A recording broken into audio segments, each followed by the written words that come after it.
When I walked into the courtroom, my daughter smirked, and my son-in-law just shook his head with open contempt. I was wearing my simple country clothes, worn-out boots, and held an old hat in my hands.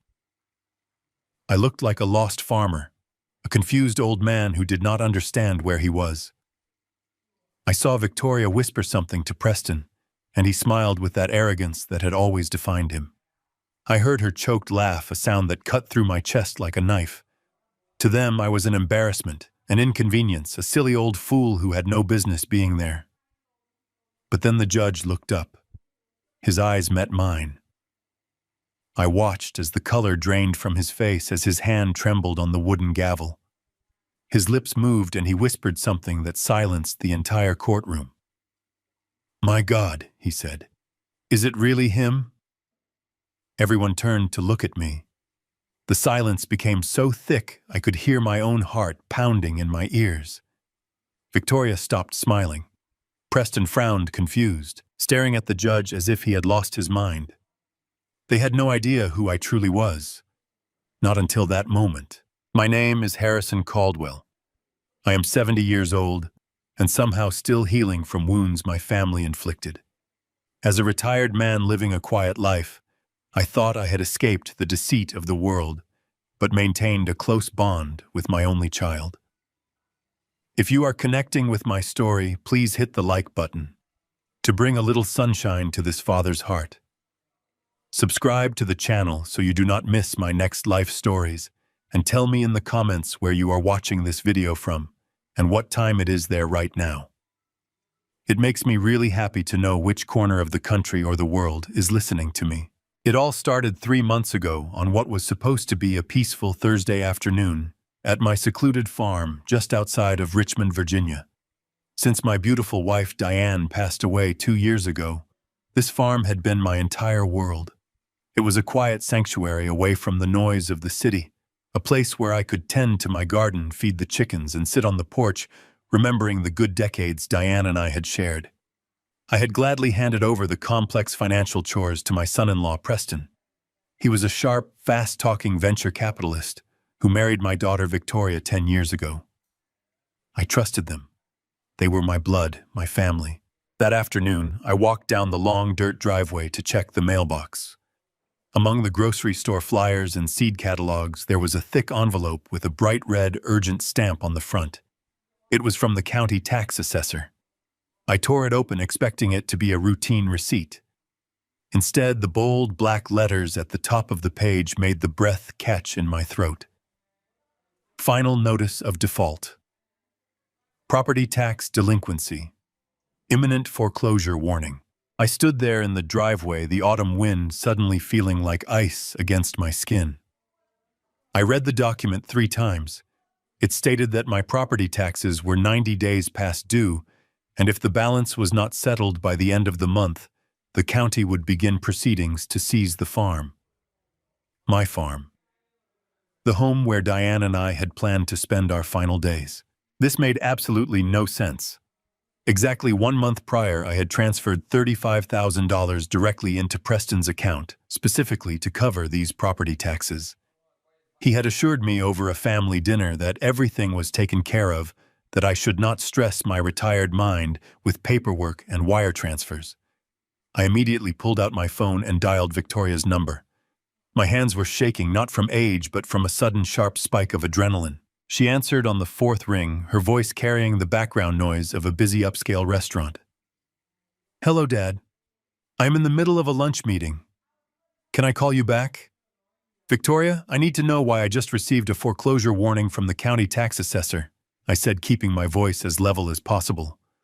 "I gave Preston the money for the taxes 4 weeks ago. What is going on?" There was a long pause on the other end of the line. The background noise seemed to muffle.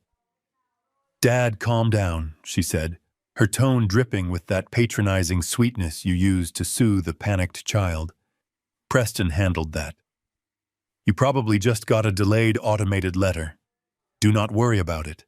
We will come over tonight and sort it out. Just rest." They arrived at the farm just after sunset. The headlights of Preston's sleek black luxury sedan swept across the front porch where I was waiting. Preston stepped out first wearing an expensive tailored suit, looking entirely unbothered. Victoria followed, clutching a designer handbag, her face set in an expression of exhausted patience. I invited them into the living room and placed the final default notice on the coffee table. "Explain this to me, Preston," I said, pointing at the bold red ink. Preston did not even pick up the paper. He simply sighed, unbuttoned his suit jacket, and sat back on my sofa with an arrogant ease. "Harrison, you are getting worked up over nothing," he said smoothly. "I paid the taxes weeks ago. The county administration is notoriously slow at updating their mailing lists. You know how these government bureaucracies operate. But this letter was printed 3 days ago," I countered, tapping the date at the top of the page. "It explicitly says no payment has been received. If you paid it, show me the bank confirmation receipt right now." Preston exchanged a quick, exasperated look with Victoria. It was a look that screamed, "Here we go again with the crazy old man." "Dad, stop interrogating him," Victoria snapped, stepping forward and placing a perfectly manicured hand on Preston's shoulder. "He is doing you a favor by managing your accounts. You have been forgetting everything lately. You are confused." "I am not confused, Victoria. I am reading a legal document." "You are confused, Dad," she insisted, raising her voice just enough to dominate the room. Her eyes locked onto mine, unyielding and cold. "Do you not realize how bad your memory has gotten? Last week you forgot the name of my new dog. 2 days ago you called me asking what day it was. And yesterday—" She paused, letting out a dramatic, trembling breath. "Yesterday we stopped by while you were napping, and the gas stove was left on.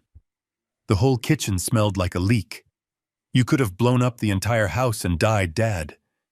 We had to turn it off and open all the windows." The room went dead silent. The only sound was the ticking of the old grandfather clock in the hallway. I stared at my daughter, feeling the ground beneath my boots turn to ash. The gas stove. For a fraction of a second, my mind played tricks on me. I imagined the smell of gas. I remembered the warmth of that kitchen. Diane used to stand at that exact stove humming to old jazz records while she simmered her famous Sunday pot roasts. The aroma of garlic and rosemary used to fill these walls, making this empty house feel like a home. But when Diane lost her battle with sickness 2 years ago, the music stopped. The cooking stopped. I looked toward the kitchen archway. I had not turned on that gas stove in exactly 2 years. I lived exclusively on cold sandwiches, microwave meals, and coffee from an electric maker. I had even shut off the main gas valve behind the appliance months ago because I had no use for it. It was physically impossible for me to have left the stove on yesterday. A terrifying, icy realization washed over me. I was not losing my mind. My daughter was deliberately lying to my face. Why? Why would she make up a story about me almost blowing up the house? Why would Preston look so completely calm about a missing $35,000? I looked at their faces again. Victoria was performing the role of a highly concerned, stressed-out daughter flawlessly. Preston was playing the patient, misunderstood son-in-law. If I were just a regular grieving old farmer, I would have broken down right then and there. I would have apologized for my declining memory. I would have surrendered my independence to them. But they had forgotten one crucial detail about my past. Before I moved to this farm, before I became the quiet old man who tended to chickens, I spent 30 years as a federal prosecutor. I had stared into the eyes of the most ruthless, manipulative white-collar criminals in the country. I knew exactly what a lie looked like. I knew the subtle micro-expressions of a sociopath cornered in a lie. I was seeing those exact same expressions right now on the faces of my own family. My gut screamed at me to throw them out, to demand my money back, to rip the truth out of them. But my old prosecutor instincts kicked in cold and calculating. If I confronted them now without solid proof, they would escalate their narrative. They would use my anger as further proof of my supposed mental instability. To win this war, I had to play their game. I had to let them believe they had won the battle. I let my shoulders slump. I forced my hands to shake a little more visibly. I looked down at the floor, imitating the posture of a defeated, confused senior citizen. I left the stove on, murmured, letting my voice crack with manufactured vulnerability. Yes, Dad, Victoria said, her voice instantly softening into that fake, sugary tone. It terrified us. You are getting older. The grief is catching up to you. You cannot handle all this stress anymore. I slowly nodded, keeping my eyes averted so she could not see the absolute rage burning behind them. You might be right, I whispered. I am just so tired. Preston stood up, buttoning his jacket with a satisfied smirk. Do not worry about the tax notice, Harrison. I will call the county assessor on Monday and clear up their clerical error. You just focus on resting. We will take care of everything. As they walked out the front door, leaving me alone in the quiet farmhouse, I stood by the window and watched their luxury car disappear down the dark road. My sadness evaporated, replaced by a cold, hardened resolve. They thought I was a clueless old man waiting to die. They thought they could steal my money and gaslight me into an asylum. But they had just woken up a sleeping lion. The hunt had officially begun. The morning after their visit, Victoria showed up at the farm before the sun had crested the horizon. She walked into my kitchen holding a small, unmarked amber prescription bottle. She set it on the granite counter next to my coffee maker, with a soft, patronizing smile. Dad, I spoke with Dr. Aris this morning, she said, pouring me a cup of coffee. He agrees with Preston and me. The grief, the isolation is taking a toll on your cognitive functions. He prescribed these vitamins to help support your memory and keep you sharp. I stared at the little amber bottle. It looked innocent enough. Just a plastic cylinder filled with small white capsules. But a voice in the back of my head, a very old, very cynical voice that had interrogated mob bosses and embezzlers, whispered to me, do not take them. I knew I should listen to that sharp instinct. It had kept me alive in courtrooms for decades without fail. But she was my daughter. She was the little girl I had taught to ride a bicycle, the teenager I had proudly sent off to college, the woman I had walked to marry Preston. How could I let my paranoid prosecutor brain accuse my own flesh and blood of foul play over a forgotten gas stove? I convinced myself that the stress of the foreclosure notice was making me jumpy. I needed to trust my family. So I unscrewed the cap, took out a pill, and swallowed it with my coffee. Victoria beamed, kissing me on the cheek before grabbing her coat and leaving for the city. She told me she would text me every morning to make sure I took my medicine. And for the sake of family peace, I did exactly what I was told. Within exactly 2 long weeks, my entire physical reality began to warp into a nightmare. It started as a subtle heaviness behind my eyes, a dark, persistent, muddy fog that seemed to settle heavily over my brain by mid-morning. I used to wake up easily at 5 daily to tend to the vegetable garden and read the financial papers. By the end of the first week on the pills, I was struggling to drag myself out of bed before 10. My legs felt like they were filled with wet sand. Every step took an effort. I would sit on the edge of the mattress, gasping for air like a drowning man. Then came the tremors. I noticed it first while trying to sign a delivery receipt for some chicken feed. My hand shook so violently that the pen slipped from my fingers, clattering onto the porch. The delivery driver looked at me with a sense of deep, uncomfortable pity. It was the kind of look you give a dying animal. It made my stomach turn. By the second week, the mental fog had thickened into a solid wall. Thoughts would form in my head, sharp and clear, only to dissolve into white noise before I could articulate them. I found myself staring at the living room wall for hours, unable to remember what I was supposed to be doing. The brilliant legal mind that had spent decades outsmarting the most devious criminals in the country was being reduced to mush. I felt like a prisoner trapped inside a failing body. Every memory of Diane, every detail of our life together felt painfully distant and utterly unreachable. But despite the lethargy dragging me down, a singular thought kept piercing through the fog. The tax default notice. Preston had promised he would call the county and fix the error. He had sworn my $35,000 was exactly where it needed to be. But the paranoia had taken root. I needed to know for certain. I needed to look at my bank statements and trace the wire transfer myself. One afternoon, while the farmhouse was quiet, I sat down at the kitchen table and pulled my laptop toward me. My fingers hovered over the keyboard, shaking uncontrollably. I tried to type in the web address for my bank, but my blurry vision made the letters swim on the screen. It took me 3 attempts just to get to the login portal. The bright screen glared back at me, mocking my sudden incompetence. I wiped the sweat from my brow. I clicked on the username field. I typed it in. Then I moved to the password box. I stared at the blinking cursor. My mind went blank. I closed my eyes, rubbing my temples, trying to force my brain to work. I had used the same password for this account for 5 years. It was a combination of Diane's maiden name and our anniversary year, a simple sequence that was burned into my memory. But when I reached into the filing cabinet of my mind to retrieve it, the drawer was empty. There was nothing there, just a cloud of white noise. Panic began to bubble in my chest. My breathing turned shallow and rapid. I typed in what I thought was the password. Incorrect. I tried a variation. Perhaps I had capitalized the wrong letter. Incorrect. My hands were trembling so badly that I was hitting the wrong keys. I hit the enter button a 3rd time. A red warning box flashed on the screen. Your account has been temporarily locked due to multiple failed login attempts. Please contact customer service. I shoved the laptop away, my heart hammering against my ribs. I grabbed my cell phone from the table, my trembling thumbs fumbling over the screen to dial the bank's customer service line. The voice prompted me to enter my account number.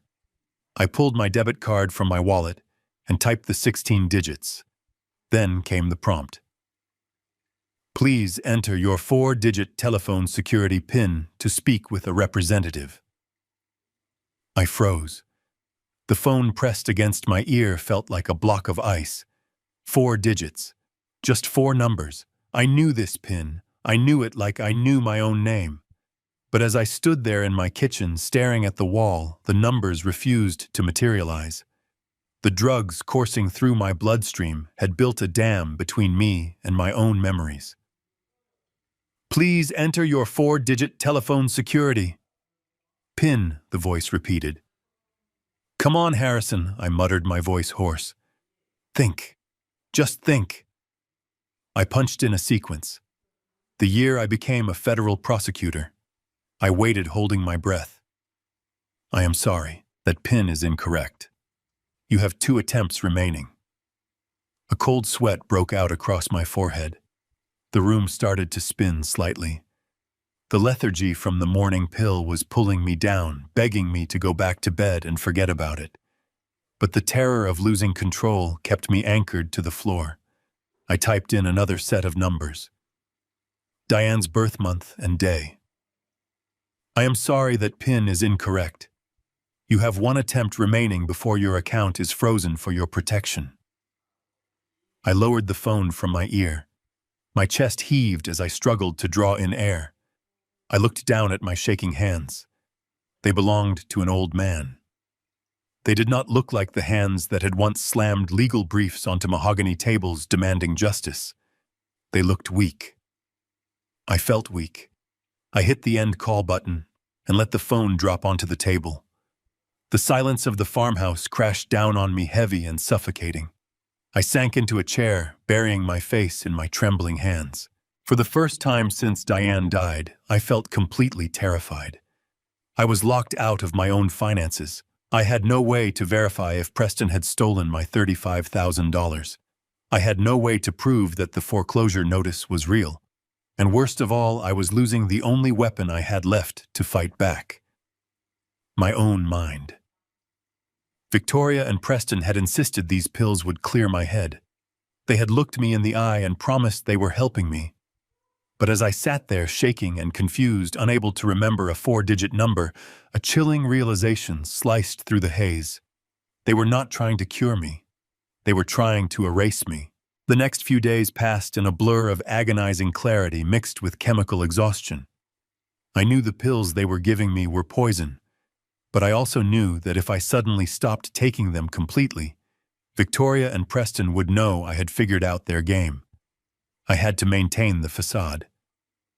I continued to take the pills when Victoria was watching, secretly spitting them into my palm and hiding them in my pockets.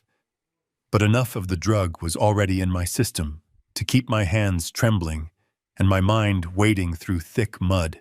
They visited again on a Sunday morning, bringing an expensive box of pastries from downtown Richmond. Victoria breezed through the front door with her usual counterfeit cheerfulness, loudly asking how her favorite father was doing. Preston trailed behind her, checking his watch, radiating impatient obligation. I was standing by the kitchen counter trying to pour a cup of black coffee. The heavy ceramic mug felt like it weighed 50 pounds. "Here, let me help you with that, Dad," Victoria said, stepping forward with a completely fake look of deep concern plastered across her face. "I can do it," I muttered, trying to sound frail. I grasped the mug and lifted it. My hand began to shake violently. The dark liquid sloshed over the rim, burning my knuckles. I tried to steady my grip, but the tremors were too severe.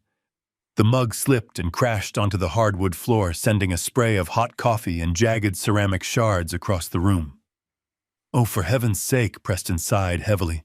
"I am sorry," I whispered, immediately dropping to my knees. I blindly gathered the broken pieces, letting my hands tremble even more than they naturally were. I kept my head down, playing the part of the pathetic, ruined old farmer they desperately wanted me to be.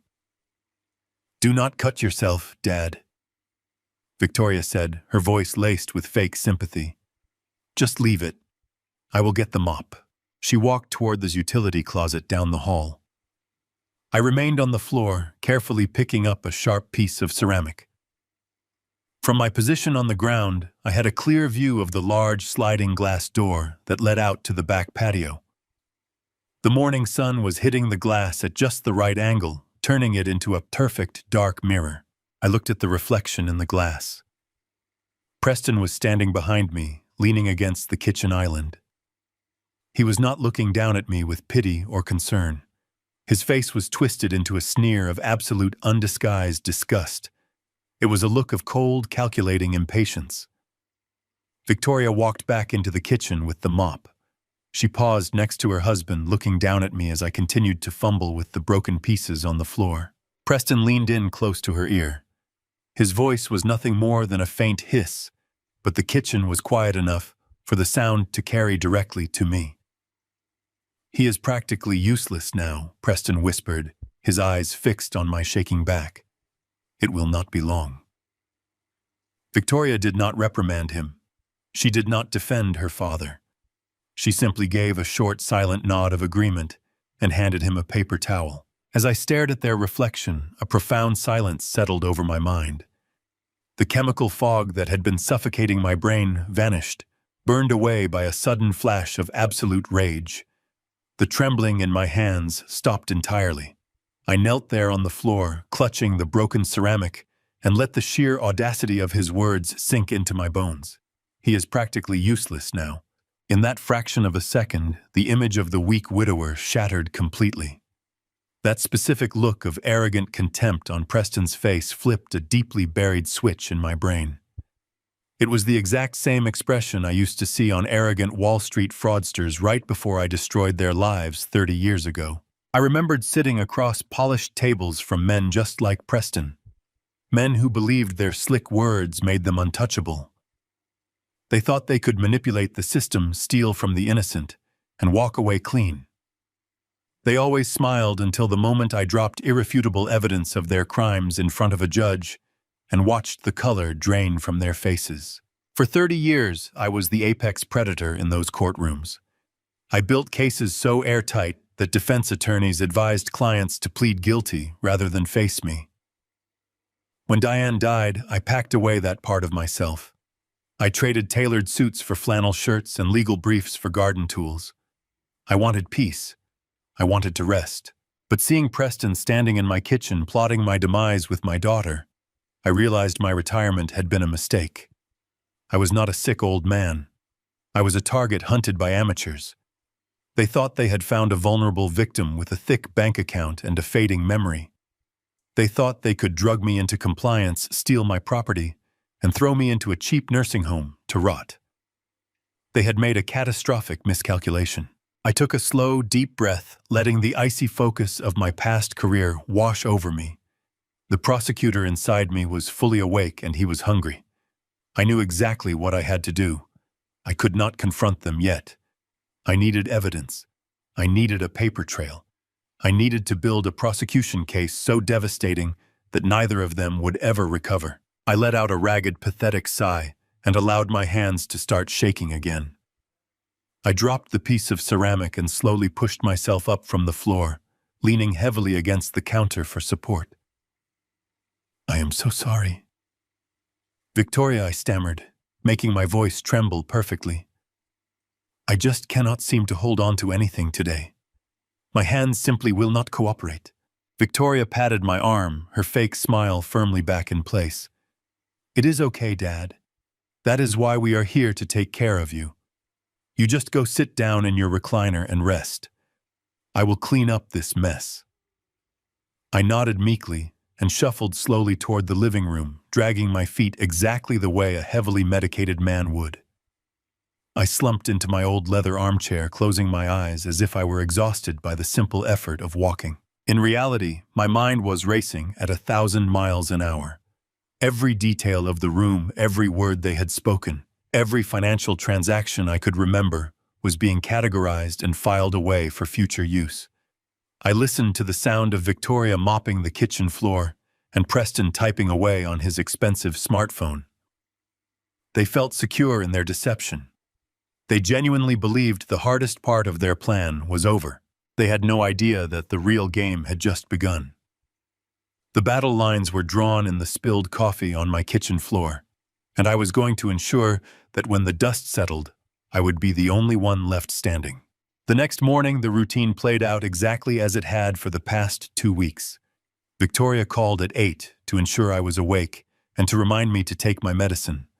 I kept my voice weak and raspy, assuring her I had the bottle right in my hand. I unscrewed the cap, took out one of the small white capsules, and walked into the bathroom.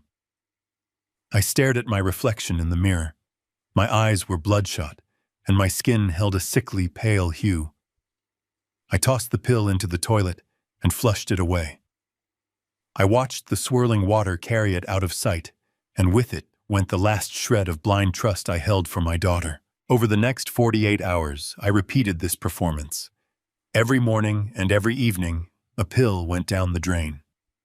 The withdrawal was brutal.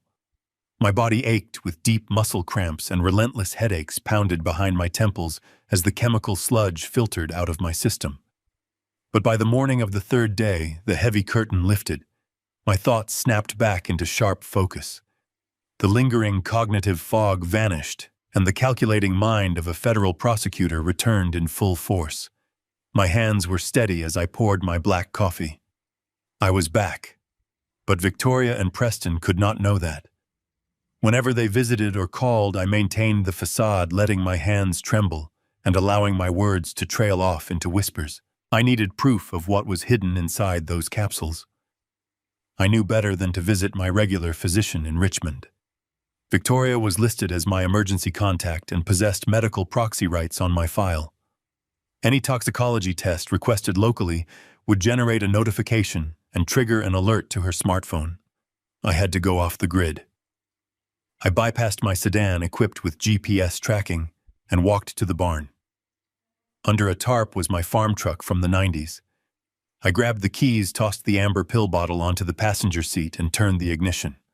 The engine roared to life with a loud mechanical grumble. I drove 50 miles, taking unpaved back roads until I reached a rural clinic nestled between 2 farm towns. The waiting room was empty.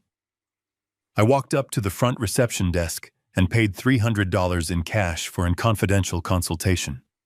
I used a variation of my middle name to register. The attending doctor was a tired-looking man with gray hair who seemed surprised to have an elderly walk-in patient ask for toxicology testing. I sat down on the examination table and handed him the small white capsule along with a $50 bill to guarantee an expedited process. I told him I needed to know what chemical compounds were inside that pill, and I required a blood panel to determine what toxins were circulating through my veins. He frowned, turning the capsule over in his gloved hands, but the cash payment and my tone left him no room for argument. He assured me I would have the results by the following afternoon. I thanked him, walked back out to my truck, and began the drive home. The adrenaline rushing from the secret mission kept my mind racing. I was calculating my next legal moves, plotting how to dismantle Preston's financial web. As I navigated the country roads, my mind turned over the reality of my situation. I had dedicated my professional career to putting criminals behind bars. I had spent decades analyzing financial fraud, evaluating testimonies, and protecting vulnerable citizens from the type of predatory behavior my family was executing. The audacity of their plan was staggering. They believed that because I was a grieving widower, I had forgotten how to fight. They assumed my age made me defenseless. I gripped the steering wheel, feeling a sense of clarity wash over me. I was not just going to stop them. I was going to dismantle their operation, leaving them with nothing. Lost in my planning, I did not realize how much time had passed. I glanced down at the dashboard clock. It was almost noon. Victoria always called the kitchen landline at noon on her lunch break to monitor my condition. If I did not answer the phone, she would panic. If she panicked, she would send Preston to the farm to investigate. They would realize I was lucid, capable, and operating an investigation right behind their backs. I slammed my boot down onto the gas pedal. The truck rattled as I pushed it past the speed limit, tearing down the rural highways. Pine trees blurred past my windows. My grip on the steering wheel tightened until my knuckles turned white.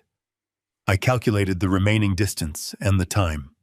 It was going to be close. I swerved onto my dirt driveway, the tires kicking up a cloud of dust. Before I even brought the truck to a stop behind the barn, I could hear it. The ringing of the landline phone echoing from the kitchen window. I killed the engine, threw open the door, and sprinted across the yard. The phone rang again. It was on its fifth ring. One more ring and she would hang up and assume the worst. I tore open the screen door, lunged across the kitchen floor, and snatched the receiver off the wall mount just as the sixth ring began. I held the phone to my chest for 1 second. I forced my heart to calm down. I let out a breath and brought the receiver to my ear. "Hello," I said, my voice trembling and raspy. "Dad," Victoria's voice barked through the speaker. "I was about to call Preston and have him drive out there. Is everything all right?" "I am sorry, sweetheart," I mumbled, forcing a chuckle. I was out on the porch. It took me a minute to remember where the ringing was coming from. "My legs are so heavy today. I think the medicine is making me sleepy." She let out a sigh. The tension in her voice vanished, replaced once again by that artificial sweetness. "Oh, Dad. You need to be careful. Do not push yourself. The vitamins are doing their job, helping your brain heal. Did you take your morning dose?" I looked at the empty amber bottle resting in my pocket. "Yes, Victoria," I whispered, staring at the kitchen wall. "I took it exactly like you told me to. I am following all your instructions." "Good," she replied. "Preston and I will come by this weekend to check on things. Just stay in the house, Dad. We will handle everything from here." I hung up the phone slowly and let the false facade drop completely. I stood tall in the very center of the quiet kitchen, my breathing steadying my old mind sharp and clear. The trap was set, and the greedy hunters had no idea they were walking into a cage. The telephone rang just past 2 in the afternoon the next day. I let it chime 3 times before picking up the receiver, ensuring my breathing was calm and measured. It was the doctor from the rural clinic, exactly as promised. He did not bother with pleasantries. His voice was tight, carrying a weight of deep professional concern that immediately set my nerves on edge. He asked if I was sitting down. I told him I was standing, but that my mind was perfectly clear and ready for whatever he had to say. He explained that this blood panel and the chemical breakdown of the capsule had yielded highly disturbing results. The pills my daughter had given me were not vitamins. They did not contain a single trace of any dietary supplement. They were a concentrated generic formulation of a potent antipsychotic medication, a drug specifically designed to treat extreme cases of acute schizophrenia and violent psychotic episodes. The dosage in those capsules was dangerously high, especially for a man of my age. The doctor explained that introducing such heavy neuroleptics into a healthy brain would rapidly mimic the late stages of severe dementia. It forces the nervous system to shut down. It creates artificial tremors, profound confusion, memory blockages, and an overwhelming lethargy that essentially traps the patient inside their own failing body. He warned me that prolonged exposure could cause irreversible neurological damage or induce a fatal cardiac event. He urged me to contact the authorities immediately, offering to forward his lab results to the local police precinct. I thanked him for his diligence, politely declined his offer to involve the police just yet, and asked him to mail a physical copy of the certified lab report to a private post office box I maintained under a different name. I hung up the phone. The silence in the kitchen was deafening. My own daughter, my own flesh and blood, had systematically poisoned me. She had smiled in my face, kissed my cheek, and handed me the very chemical chains meant to drag me into a padded cell. The betrayal was so absolute, so profoundly evil, that it transcended anger. It solidified into a cold, unbreakable sheet of pure tactical resolve. I knew Victoria was busy with a corporate media launch that afternoon, which meant Preston would be the one assigned to execute the daily welfare check. He arrived at the farm just before 5 o'clock. The gravel crunched under the heavy tires of his luxury sedan. I watched him from the kitchen window. He stepped out of the car, adjusting his expensive Italian wool coat, looking around my property with the calculating eyes of a real estate developer surveying a vacant lot.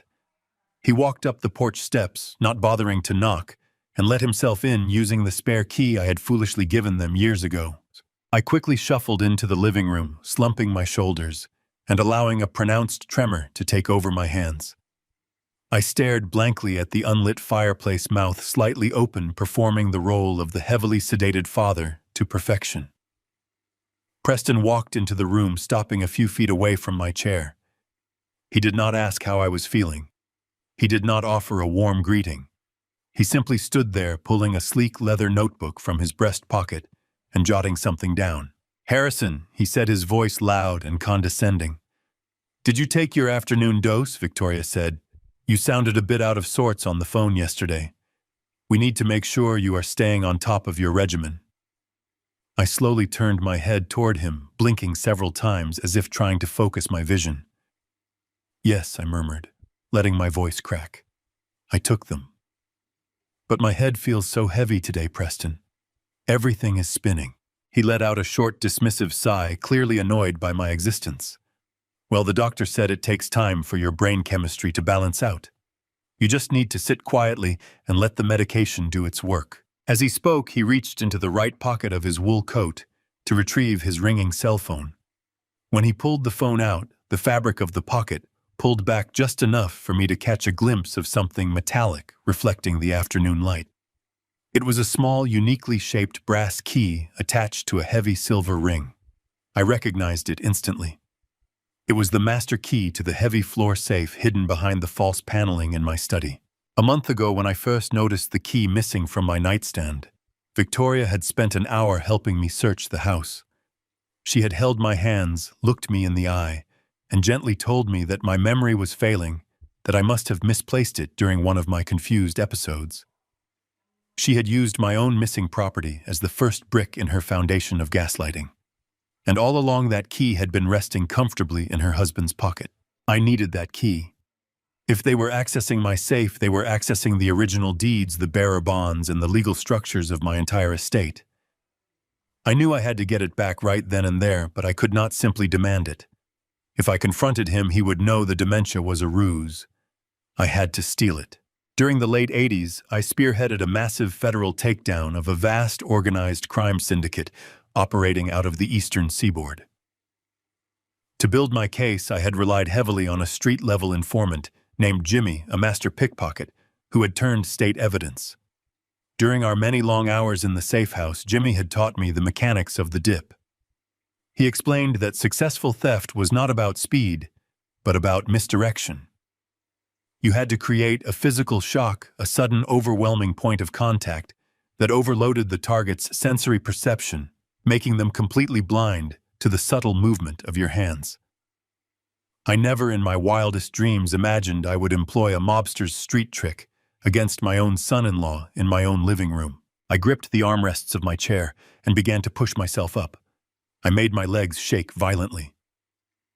Preston. I need water, I gasped. He rolled his eyes and took a step toward me. Just sit down, Harrison. I will get it from the kitchen. As he reached out to push me back into the chair, I executed the maneuver. I allowed my eyes to roll back into my head. I let all the tension drain from my knees, completely simulating a sudden massive fainting spell. My dead weight collapsed forward directly into Preston. He grunted in surprise, dropping his phone on the carpet, as he instinctively threw both of his arms around my torso to catch me. His hands gripped my shoulders tight, his entire focus consumed by the sudden physical burden of my collapsing body. He was completely overloaded by the shock of the moment. In that exact second, while his attention was entirely focused on keeping us both from crashing to the floor, my right hand slipped smoothly and silently into the open pocket of his wool coat. My fingers brushed against the cold metal of the brass key. I pinched it between my index and middle finger, sliding it out with a fluid, practiced motion. I immediately tucked the key into the waistband of my trousers, pulling my sweater down to conceal it. The entire extraction took less than 2 seconds. "What is wrong with you?" he snapped, struggling to push my heavy frame back into the leather armchair. "Stand up, Harrison. Come on, sit back down." I let him maneuver me back into the seat. I slumped against the cushions, letting out a long, ragged breath, blinking wildly, as if I had just regained consciousness. "I am sorry," I whispered weakly. The room just went completely black. I felt so dizzy. Preston dusted off his expensive coat with a look of utter revulsion. He bent down to retrieve his fallen phone, completely unaware that his pocket was now lighter. "This is exactly why you cannot be left alone anymore," he muttered, typing a rapid message on his screen. "You are becoming a massive liability. I will get you a glass of tap water, and then I have to leave. I have a business meeting." He turned his back on me and marched toward the kitchen. The moment he was out of sight, I reached into my waistband and pulled out the brass key. The metal felt heavy and cold against my palm. I gripped it tightly, feeling the sharp edges press into my skin. It was not just a piece of metal. It was the key to my survival. It was the proof that they were already inside my vault, dismantling my life from the inside out. Preston returned, shoving a glass of water onto the side table. "Drink that and stay in this chair," he ordered. "Victoria will call you tonight." I nodded slowly, keeping my hands folded in my lap, hiding the stolen key. "Thank you, Preston," I murmured. "You are a good son." He sneered, turned on his heel, and walked out the front door. I listened to his luxury car start up and crunch its way down the driveway.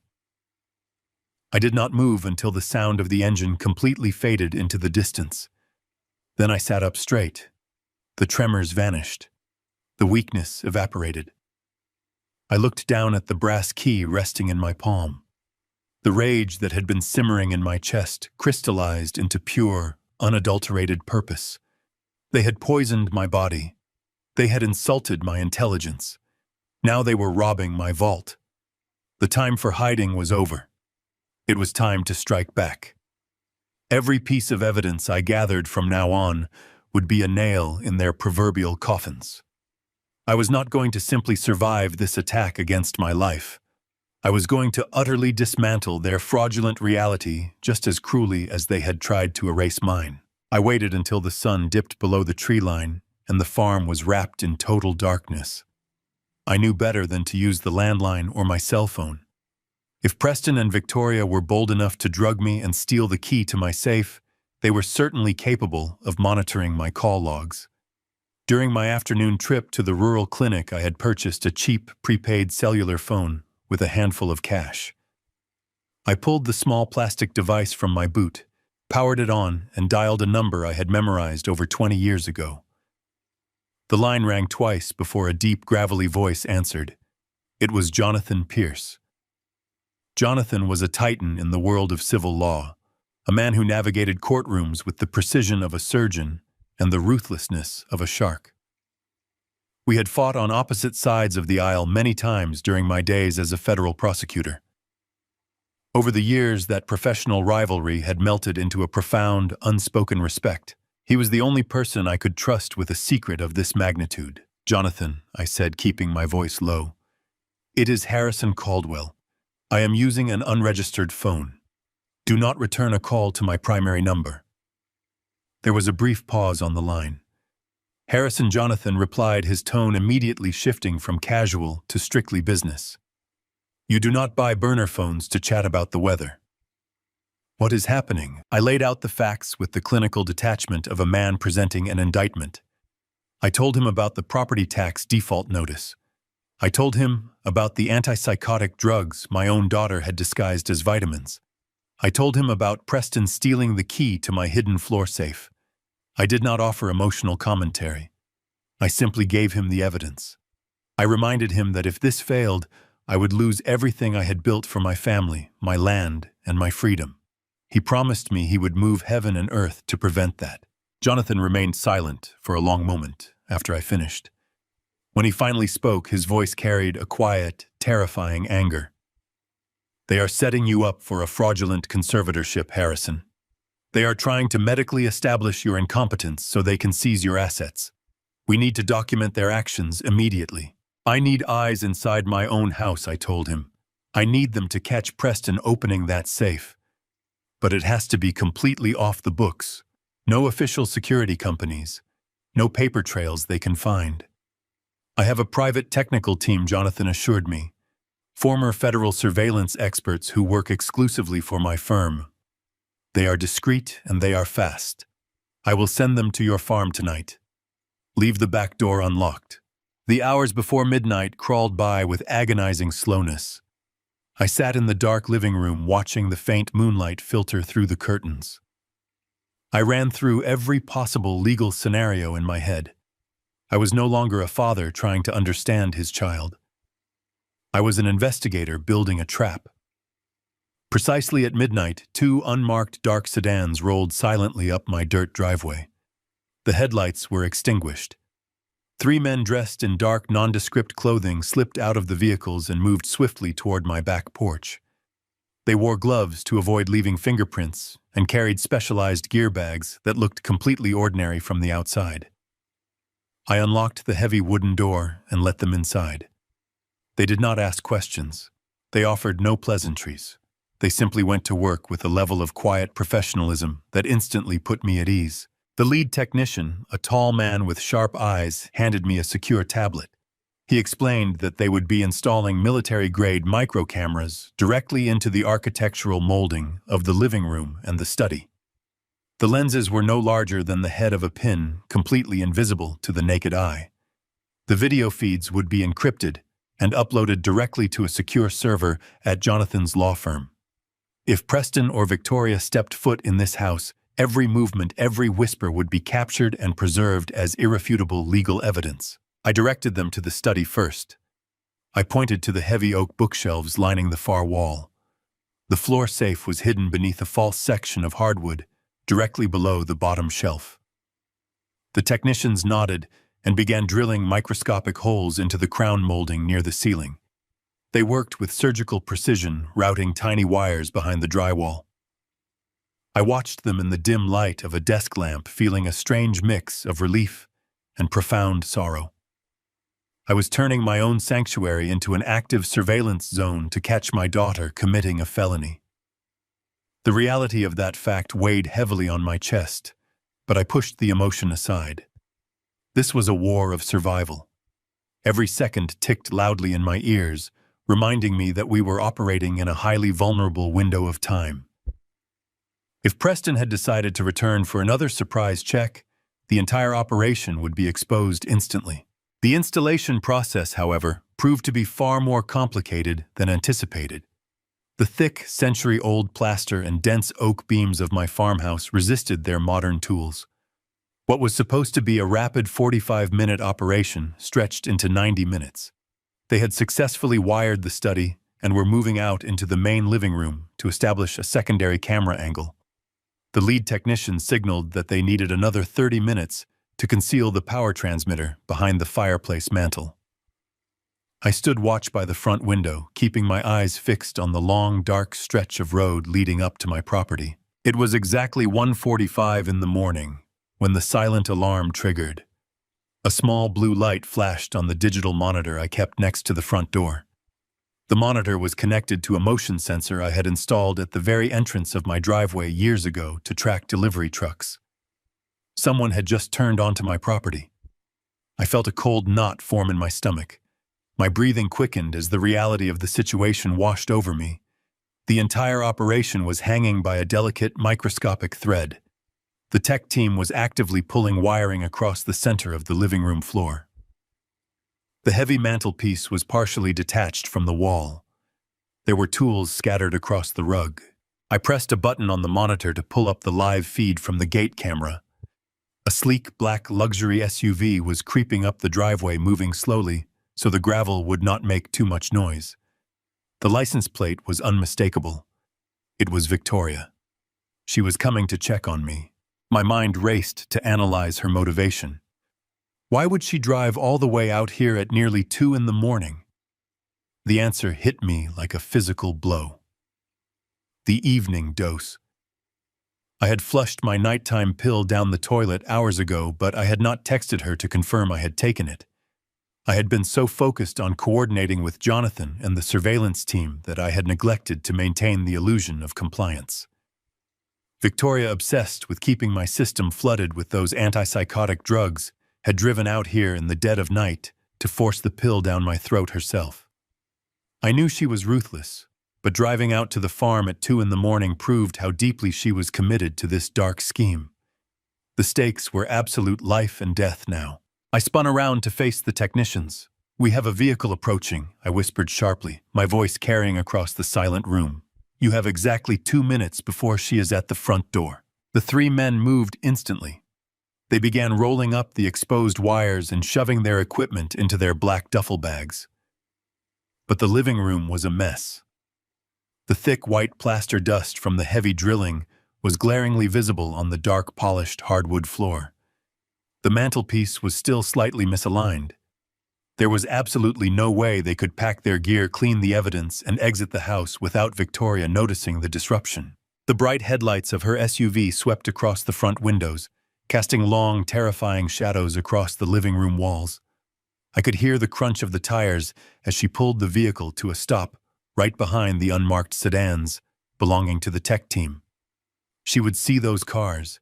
She would see the dust. She would realize the trap was being set, and the entire prosecution would crumble before I could even file a single document. I needed to buy them time. I needed to create a distraction so monumental and so disturbing that she would forget about the strange cars, forget about the dust on the floor, and focus entirely on me. I looked at the lead technician. "Go out the back window," I ordered quietly. "Do not stop moving until you reach the tree line. I will handle her and buy you the minutes you need." The heavy slam of a car door echoed through the cold night air. The sound of her expensive heels began to click rhythmically against the stone walkway leading up to the porch. I had 10 seconds left. I had to become the broken, helpless old man she believed she had created, and I had to do it right outside before she could ever turn the knob of my front door. I threw open the heavy oak front door and stepped out onto the porch. The freezing night air hit my bare skin like a physical blow. I was wearing nothing but thin cotton pajamas, and the temperature had plummeted well below freezing. The shock of the cold was immediate and severe, but I welcomed it. It made my physical reaction genuine. I began to shiver violently, my teeth chattering, as I stumbled down the wooden steps and onto the frozen gravel of the driveway. I wrapped my arms around my chest, hunching my shoulders, and began to wander aimlessly toward the blinding headlights of her luxury vehicle. I widened my eyes, forcing a look of absolute hollow terror onto my face. I let my jaw go slack. I needed to look like a man whose mind had completely detached from reality. I had to become a man, wandering blindly through a shattered memory, terrified of the shadows lost in his own home. Victoria killed the engine and slammed her door shut. I heard the sharp crunch of her designer boots on the gravel as she marched toward me. Even in the darkness, I could see the fury radiating from her posture. "What on earth are you doing out here, Harrison?" she snapped, not even bothering to use the word "dad." Her voice was sharp, laced with cold irritation, rather than parental concern. "Get back inside this instant. Are you trying to catch pneumonia?" I did not look directly at her. Instead, I stared past her shoulder into the dark woods, raising a trembling hand to point at nothing. "Diane," I wailed, letting my voice crack with pathetic desperation. "Diane, is that you? Where have you been? I have been looking everywhere. I cannot find the keys, Diane. The house is so cold." Victoria stopped dead in her tracks. The sheer volume of my apparent delusion caught her completely off guard. She stared at me, shivering in the frost, barefoot on the jagged stones, crying out for a woman who had been buried for years. I stumbled forward, reaching out into the empty air, grasping at ghosts. I could practically see the gears turning behind her eyes. The irritation morphed into a twisted, victorious satisfaction. She truly believed her toxic pills had finally pushed me over the edge into full-blown dementia. She stepped forward and grabbed me by the bicep. Her grip was surprisingly strong, her fingernails digging through the thin fabric of my pajamas. "Stop this nonsense," she commanded, pulling me toward the porch. "Diane is dead. You are confused. Move your feet." I resisted. I planted my bare feet firmly in the freezing gravel and let my body go completely limp, forcing her to support my entire weight. "No, no," I pleaded, shaking my head frantically. "I have to wait for her. She said she was coming right back. Do not make me go inside. It is not safe in there. The shadows are moving. I am frightened." I dragged out the struggle, pulling against her, stumbling over the stones, doing everything in my power to keep us outside in the freezing air. Every second I stalled was another second the surveillance team had to secure their gear, wipe away the plaster dust, and vanish into the forest. Victoria groaned in frustration, struggling to hold my heavy frame upright. She dug her heels into the dirt, cursing under her breath. "Get up, you foolish old man," she growled, completely dropping her loving daughter persona. "You are going to ruin everything if you die of exposure out here in the yard." "Stand up." I let my knees buckle again, scraping my shins against the icy driveway. I moaned in fabricated agony, clutching at her expensive cashmere coat like a frightened child seeking refuge. "Please," I sobbed, burying my face against her sleeve. "They are watching me in there. The men in the walls are watching me. I cannot go back inside." The irony of my words was not lost on me, but to Victoria it was just another symptom of profound psychotic paranoia. She yanked her arm away, repulsed by my touch. "You are hallucinating, Harrison. There is no one in the walls. There is no one here but you and me. Now walk." I dragged my feet, forcing her to literally pull me inch by inch up the wooden steps. I counted the seconds in my head. 10, 20, 30. I needed to give Jonathan's team absolute certainty. I intentionally tripped over the top step, sprawling hard onto the wooden deck of the porch. I lay there on my stomach, gasping for air, letting the bitter cold seep deep into my bones. Victoria brutally kicked my left leg, a sharp, incredibly cruel motion that spoke undeniable volumes about the true blackness of her heart. I said, "Get up," she hissed, leaning down so her face was inches from mine. "You are not going to ruin my plans tonight. You are going to go inside, you are going to take your medication, and you are going to sleep." I pushed myself up onto my hands and knees, whimpering softly. I allowed her to grab the collar of my pajama shirt and hoist me to my feet. We stumbled through the front door and collapsed into the main hallway. The sudden warmth of the house washed over me, but I did not stop shivering. I sank against the wall, pulling my knees to my chest and rocking back and forth. Victoria stood over me, panting heavily from the physical exertion. She smoothed down her expensive coat and glared at me with absolute contempt. She did not immediately look toward the living room. Her attention was entirely focused on managing the pathetic creature cowering at her feet. I risked a quick, subtle glance down the hall. The living room was perfectly dark. The heavy power tools were gone. The backsliding door was shut tight. The thick layer of white plaster dust had been hastily swept away. The tech team had vanished like phantoms in the night. "Stay right there," she ordered, turning on her heel and marching toward the kitchen. "Do not move a single muscle." I listened to her open the glass cabinets, running the cold tap water into a small plastic cup. She returned holding water and a white capsule. "You missed your nighttime dose," she said coldly, crouching down to my level. She shoved the pill against my lips. "Open your mouth and swallow this right now." I whimpered, but obediently opened my mouth.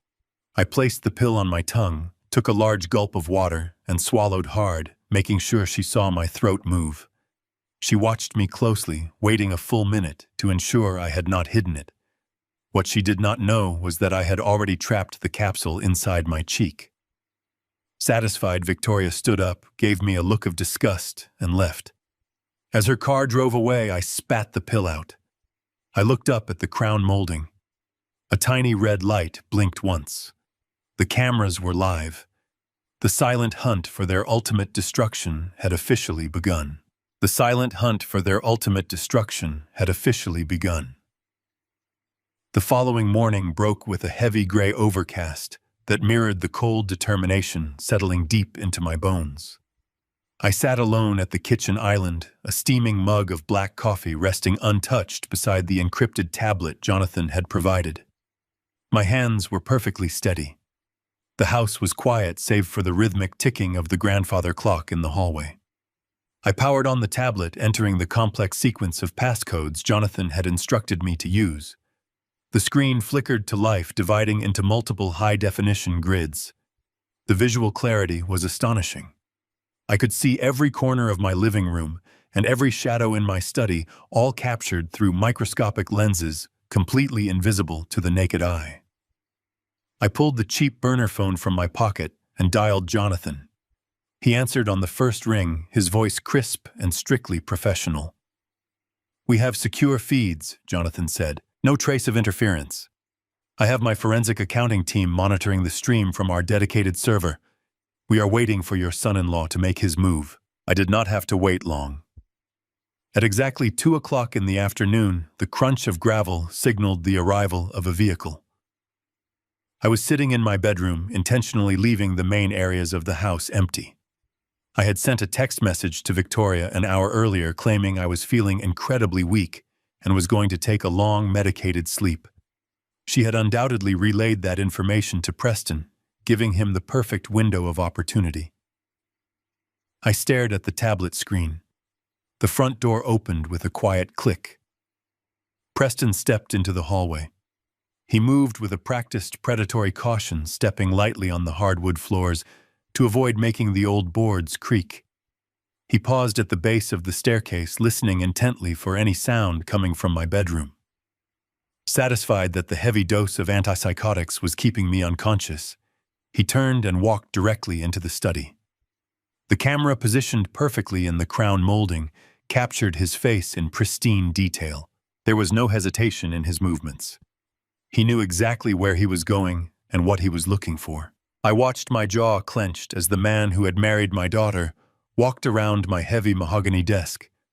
He knelt on the antique Persian rug, rolling the heavy woven fabric back to expose the bare floorboards beneath.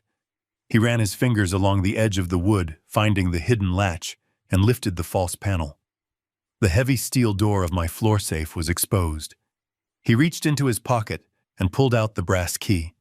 The very same key I had pickpocketed from him, perfectly replicated at a local hardware store before I discreetly dropped the copy back into his coat pocket during a feigned stumble the previous evening. He inserted the copied key into the lock, turned it sharply, and pulled the heavy door open. A sickening wave of violation washed over me, as I watched him reach his hands into my private vault. He pulled out thick manila folders containing the original deeds to the farm, the property lines, the bearer bonds, and the comprehensive outlines of my financial portfolios. He spread the documents across my desk like a feast. He pulled a sleek smartphone from his jacket pocket and activated the camera. For the next 20 minutes, the high-definition feed recorded Preston meticulously photographing every single page. He captured account numbers, routing codes, signature baselines, and legal descriptions of my assets.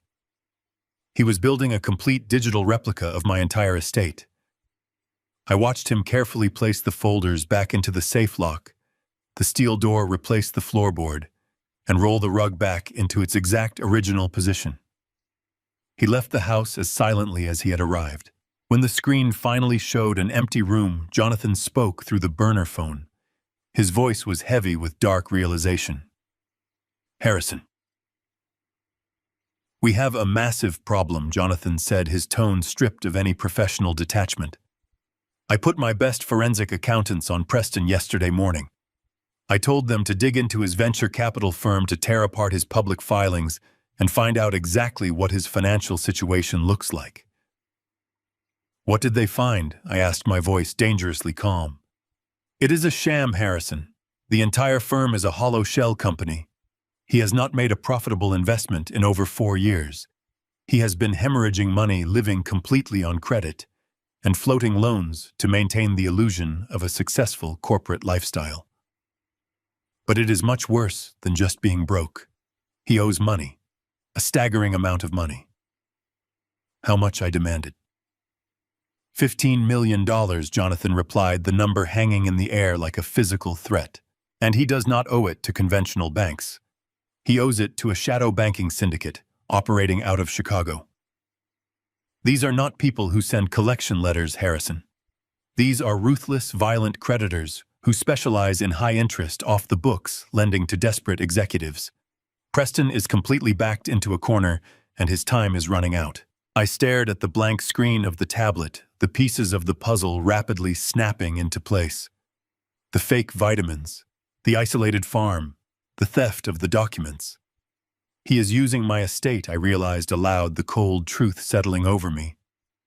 "That is exactly right," Jonathan confirmed. "He is using your assets as collateral to appease the syndicate. He needed the photographs of your deeds and your financial portfolios to prove to these people that he has access to substantial capital. We found newly registered holding companies in Delaware. He has already forged your signature on multiple loan guarantee documents. He is pledging the farm, your investments, and everything Diane left behind to save his own life. If he defaults on this shadow debt, the syndicate will not just come for him. They will come for the farm. They will take your property through fraudulent liens, and because he is establishing a paper trail of your mental incompetence, any court would assume you simply signed away the assets in a state of confusion. The absolute brilliance of their malicious plan left me momentarily breathless. Victoria and Preston were not just greedy children waiting for an inheritance. They were desperate criminals using my life as a shield against a violent cartel. They were systematically destroying my mind with chemical restraints, so I could not fight back when the syndicate arrived to seize the farm. Every sweet smile Victoria had given me, every cup of coffee she had poured, was a calculated step toward handing my legacy over to violent criminals. I looked around my kitchen thinking of Diane. We had built this life with our own hands. We had poured our blood and sweat into this land. The thought of losing it to a Chicago crime syndicate because of my son-in-law's reckless arrogance ignited a fire within me that burned hotter than any case I had ever prosecuted. The fire in my chest was unlike anything I had experienced in my 30 years as a federal prosecutor. I sat at my kitchen island staring at the encrypted tablet while the reality of Jonathan's words echoed in the quiet room. $15 million. A shadow banking syndicate. My own daughter and her husband were perfectly willing to let violent criminals take my farm, my home, and my legacy just to cover their own reckless greed. They were drugging me to keep me docile while they signed my life away. I closed the connection with Jonathan and powered down the tablet. I knew I could take the camera footage to the police right now and have them arrested for elder abuse. But that was not enough. If I struck too early, Preston would claim he was merely organizing my files for my own protection. Victoria would cry in front of a judge claiming she was a devoted daughter, trying to help a father suffering from severe cognitive decline. They would hire expensive defense attorneys and spin a narrative of a tragic family misunderstanding. I needed them to cross a line they could never walk back from. I needed them to attempt a blatant, undeniable act of fraud right in front of the hidden lenses. I needed to force their hand. To do that, I had to create a ticking clock. I had to threaten the one thing they desperately needed to appease the Chicago syndicate: the farm. I dialed Victoria. I intentionally shallowed my breathing to make my voice sound frail. When she answered, her tone was brisk and impatient, the sound of a woman interrupted during a busy day. I asked her if she could come over to the house that afternoon. I told her I was having a rare good day, a small window where the fog in my brain had briefly cleared, and I needed to discuss something incredibly important regarding the future of the estate. I heard the hesitation in her voice, followed by the familiar calculating shift in her tone. She promised she would be there by 4 o'clock. I spent the next 2 hours preparing my performance. I brewed a pot of coffee and poured it down the sink, leaving an empty mug on the table. I ruffled my hair, unbuttoned the collar of my flannel shirt, and draped a heavy wool blanket over my knees as I sat in the leather armchair in the living room. I positioned myself perfectly within the optimal viewing angle of the micro camera. Jonathan's team had embedded in the crown molding. I was the bait, and I was sitting squarely in the center of the trap. At 4 o'clock, Victoria's vehicle crunched up the driveway. She walked through the front door a few moments later, carrying a plastic grocery bag filled with cheap soup cans, a pathetic prop to demonstrate her supposed caregiving. She set the bag on the counter and walked into the living room, stopping a few feet away from my chair. She looked at me with annoyance and forced sympathy. "You said you were having a clear day, Dad," she noted, her eyes darting around the room to ensure we were alone. "You sounded quite serious on the phone. What is going on?" I looked up at her, keeping my hands perfectly still to sell the illusion of temporary lucidity. I let my eyes well up with tears, drawing on the genuine heartbreak I felt over her betrayal.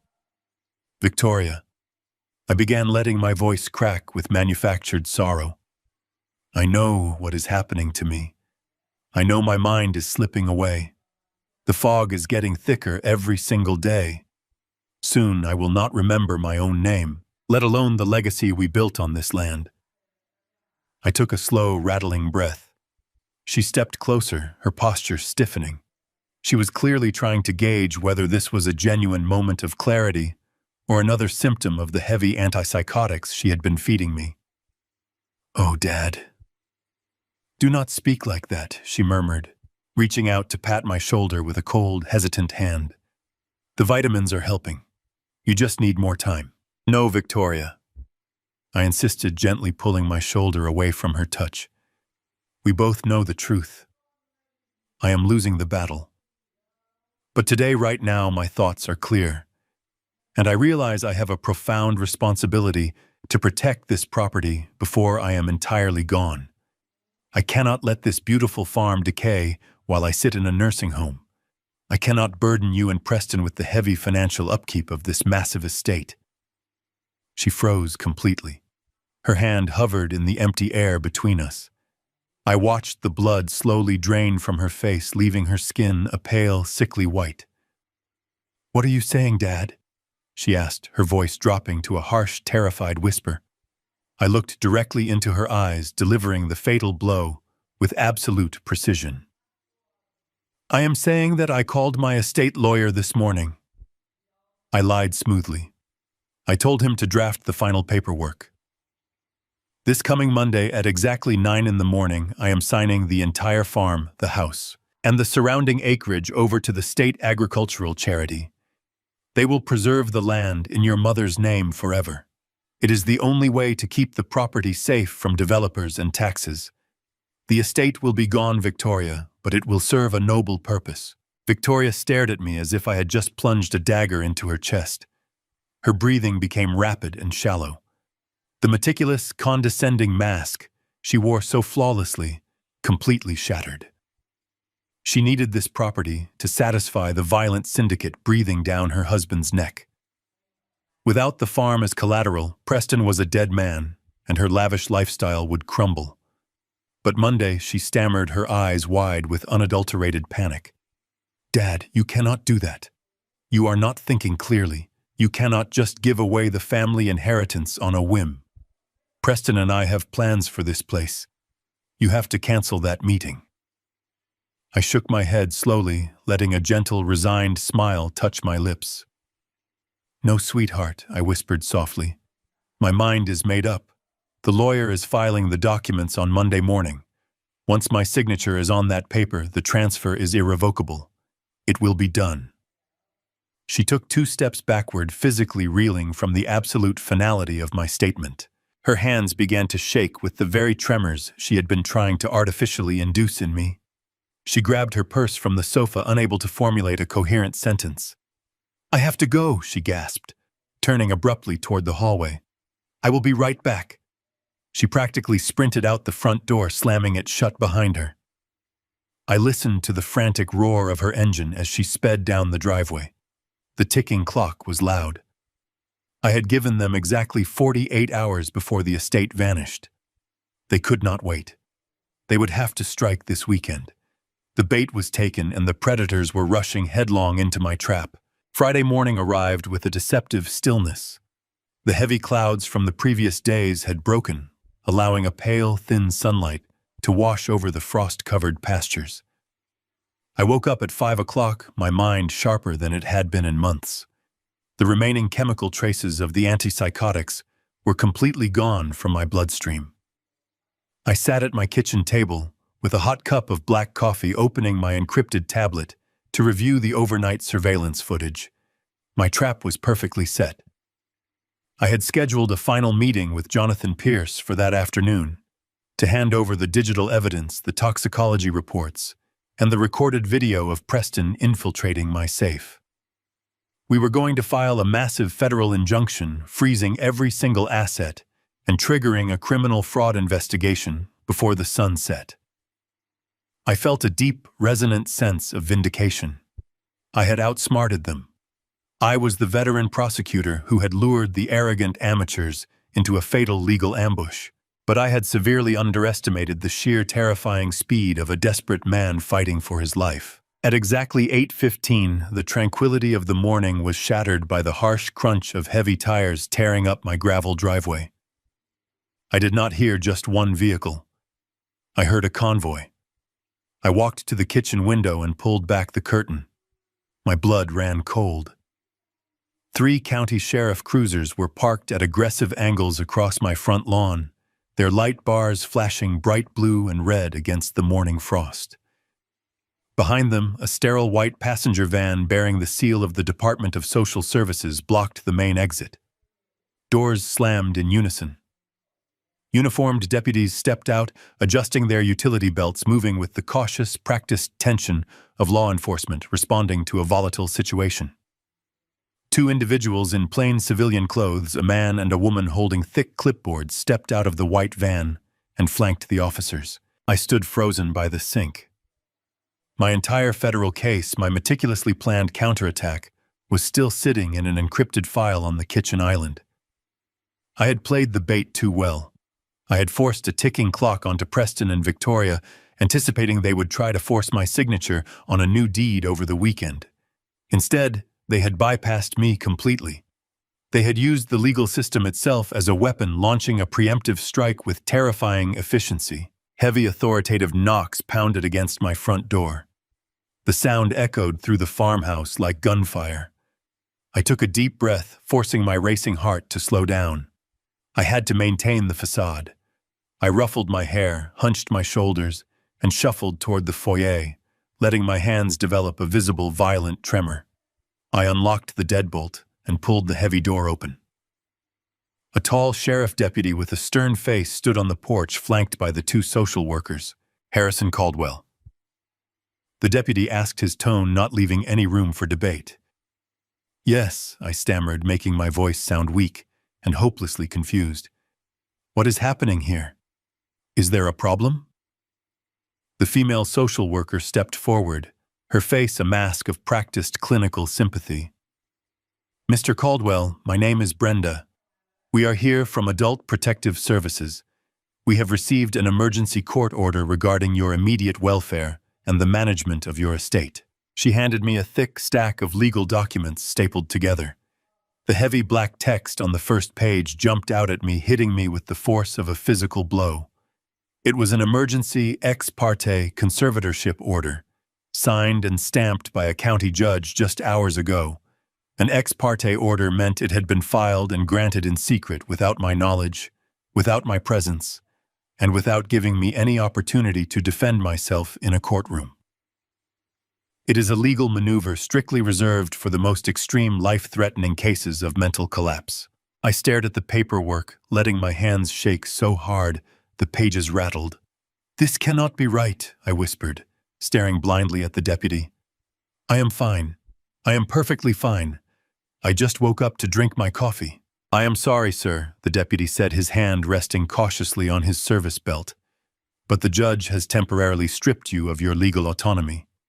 You are no longer permitted to make financial or medical decisions for yourself, nor are you allowed to remain on this property unsupervised. We are here to escort you to a secure medical facility for a mandatory psychiatric evaluation." Before I could even formulate a response, another vehicle sped up the driveway. It was Preston's luxury sedan. He slammed on the brakes, throwing the car into park, and leapt out, rushing toward the porch with Victoria close behind him. Victoria was crying, clutching a tissue to her face, playing the role of the devastated, heartbroken daughter to absolute perfection. Preston rushed past the deputies, looking at me with a sickening display of profound sorrow. "Oh, Dad," Victoria sobbed, reaching out to grab my arm. "I am so sorry it had to come to this. We tried so hard to take care of you at home, but you are just slipping away too fast. We had to protect you from yourself." I looked at her, and then I looked down at the documents trembling in my hands. The attached exhibits told the entire horrifying story. Preston had not just used his shadow syndicate connections for loans. He had used them to purchase forged medical documentation. There were signed affidavits from 2 private out-of-state neurologists who had never even met me, testifying that I was suffering from aggressive late-stage chemical dementia. The documents perfectly detailed the exact symptoms the antipsychotic drugs had forced upon my body. The severe tremors, the lethargy, the violent outbursts of paranoia, the wandering into the freezing cold night. They had weaponized my own survival tactic against me. Every time I had faked a symptom to protect my investigation, I was inadvertently building their legal case for my own institutionalization. Victoria had recorded my late-night wanderings and my confused ramblings. She had presented them to the judge as tragic proof that I was entirely incapable of managing a multi-million-dollar estate. I had told her I was giving the farm to charity on Monday, and she had countered by legally erasing my existence on Friday morning. "Please, you have to listen to me," I begged, turning toward the social worker, dropping my voice into a desperate, panicked plea. "They are lying to you. They have been poisoning me." Brenda sighed, offering a sad, patronizing smile. "We know about the medication, Mr. Caldwell. Your daughter explained that you have been refusing your prescribed treatments and hiding your pills. That is why you are experiencing these severe paranoid delusions. It is a common symptom of your condition. We are just going to get you some help." Preston smirked triumphantly as the tall deputies escorted me outside toward the waiting van. I lowered my head, hiding a subtle smile. They had missed the hidden burner phone in my pocket. The cold morning air bit deeply through my thin cotton pajamas as the 2 heavily armed deputies guided me toward the back of the waiting transport van. Their grips on my arms were firm, but not overly aggressive. They genuinely believed they were handling a frail, demented old man, not a seasoned federal prosecutor. Before allowing me to step up into the massive vehicle, the taller deputy conducted a standard pat-down. He thoroughly checked my pockets and pulled out my standard smartphone and my heavy ring of house keys. He handed them directly to Brenda, the social worker, who solemnly placed them into a plastic evidence bag. They were officially confiscating my life. But the deputy did not check the deep interior pocket of my heavy wool cardigan. That was where the small plastic burner phone sat, nestled silently against my chest. It was my very last remaining lifeline to Jonathan and reality. I stood by the open doors of the van, putting on a masterful display of manufactured confusion. I allowed my lower lip to tremble. I looked back at the farmhouse, letting my eyes dart around, as if I could not comprehend what was happening. Victoria was standing on the porch, putting on a performance that rivaled my own. She was weeping openly, her face buried in a crumpled tissue. Preston stood beside her, playing the role of the supportive husband. Brenda approached them with a look of professional sympathy. She placed a comforting hand on Victoria's shoulder, assuring my daughter that the facility would keep me safe and that the conservatorship would protect my assets from my deteriorating mind. It was sickening to watch. Victoria nodded bravely, wiping a fake tear from her cheek, and asked Brenda if she could have one last moment to say goodbye to her father. Brenda smiled gently and stepped aside, gesturing for Victoria to approach the van. The deputies loosened their hold on my arms, giving us a momentary illusion of family privacy. Victoria walked slowly down the wooden steps and crossed the gravel driveway. Her face was a portrait of absolute devastation to anyone watching from a distance. But as she drew closer, the sorrow in her eyes vanished, replaced by an icy, triumphant gleam. She stepped into my personal space, wrapping her arms tightly around my neck in what appeared to be a desperate, loving embrace. I let my head rest against her shoulder, playing the part of the bewildered patriarch. She pressed her mouth directly against my ear. Her breath was warm, but her voice was as cold as the frost covering my lawn. "Do not fight it, Dad," she whispered, the words slicing through the air like a razor blade. "You lost. We are in charge now. Just go quietly, and maybe I will put you in one of the nicer facilities." She pulled back, kissed me softly on the cheek, and let out another loud, dramatic sob for the benefit of the social workers. I looked at her, letting my hands shake, giving her the satisfaction of thinking I was terrified. She turned and walked back to Preston, burying her face in his chest. The deputies gently guided me up the steps and into the back of the transport van. The heavy metal transport doors slammed shut securely behind me, plunging the compartment into a dim, sterile light. I heard the lock engage from the outside. The engine roared to life, and the van began to move slowly down the long dirt driveway, taking me away from the only home I had known for 30 years. I sat on the hard plastic bench, listening to the rhythmic hum of the tires on the asphalt. As the initial shock of the ambush began to fade, a dark, suffocating realization washed over me. The bitter irony of my situation was almost too profound to process. I closed my eyes and let my mind drift back exactly 25 years. During my prime years in the federal prosecutor office, I had been appointed to a special state commission tasked with rewriting the very conservatorship laws that were currently being used to strip me of my freedom. At the time, there had been an epidemic of financial predators targeting vulnerable seniors. I had spent countless long nights sitting at my mahogany desk, poring over legal precedents, drafting airtight statutes designed to freeze assets instantly when severe cognitive decline was proven. I was the one who wrote the specific emergency ex parte loophole.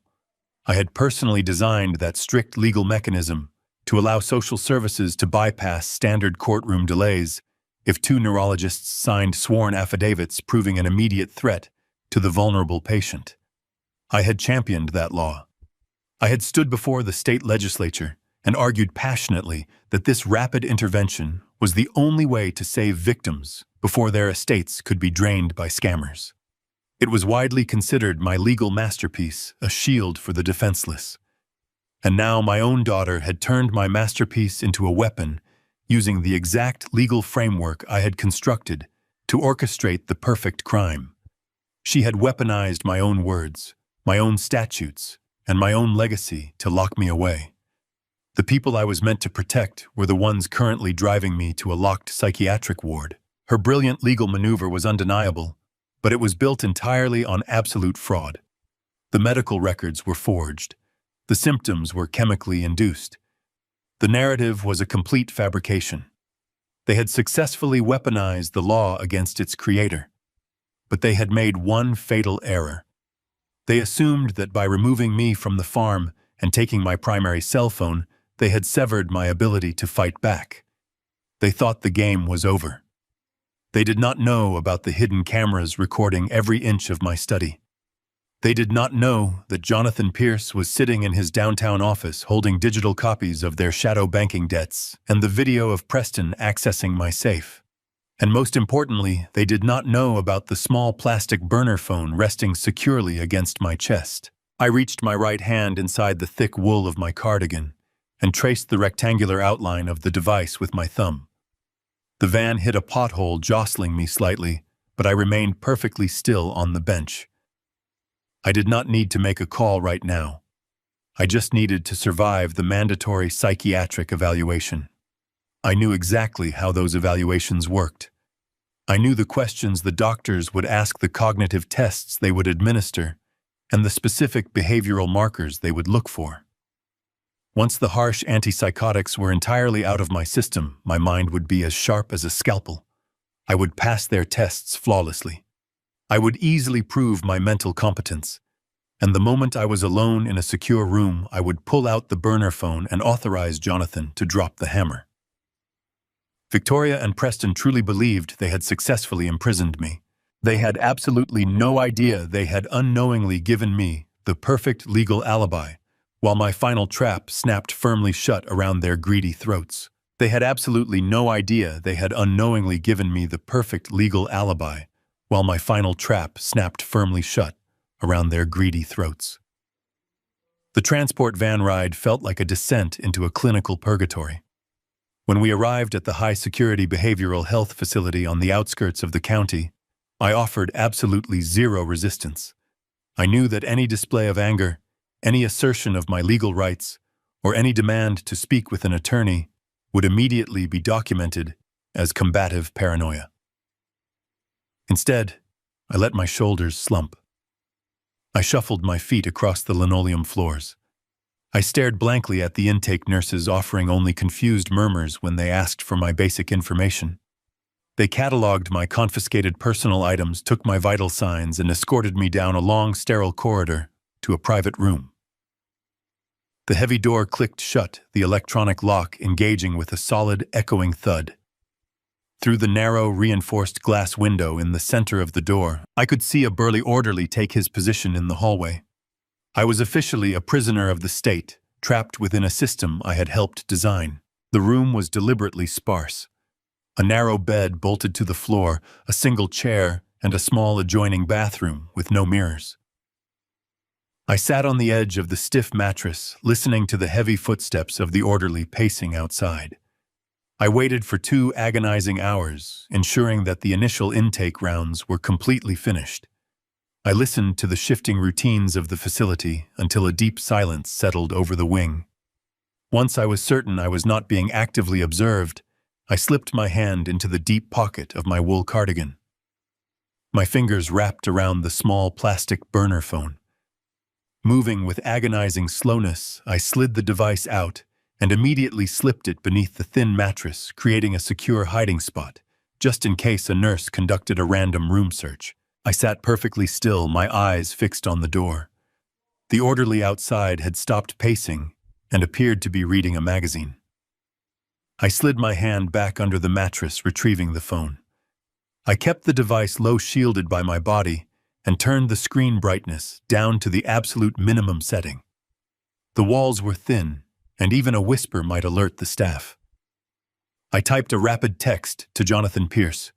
I gave him the name of the facility and explained the ex parte emergency order, the forged medical affidavits, and the rapid extraction from the farm. It took 30 seconds for Jonathan to reply.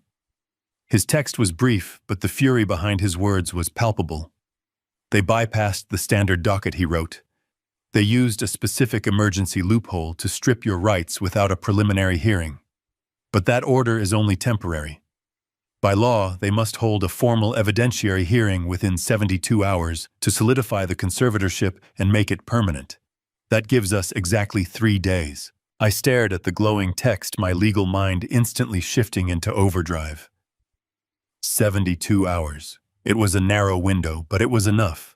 I typed my response outlining the parameters of our counterattack. We need to let them think they have won, I wrote. Do not file any immediate motions to contest the hold. Do not alert their legal team. Let them walk into that courtroom on Monday morning believing I am entirely defenseless. Jonathan replied instantly. My forensic accountants have officially broken through the shadow corporate layers. We have the paper trail connecting his venture capital firm directly to the Chicago syndicate. We have the loan guarantees featuring your forged signature.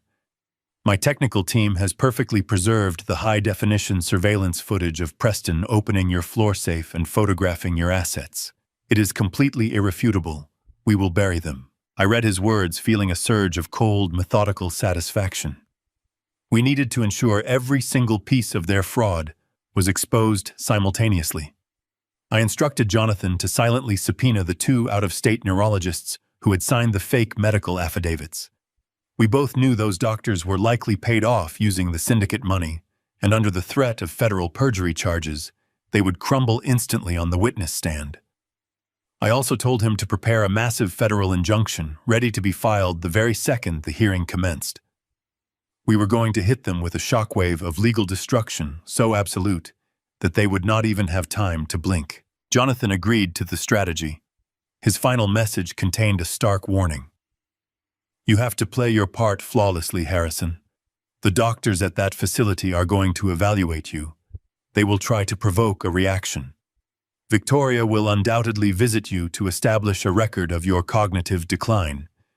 You cannot break character.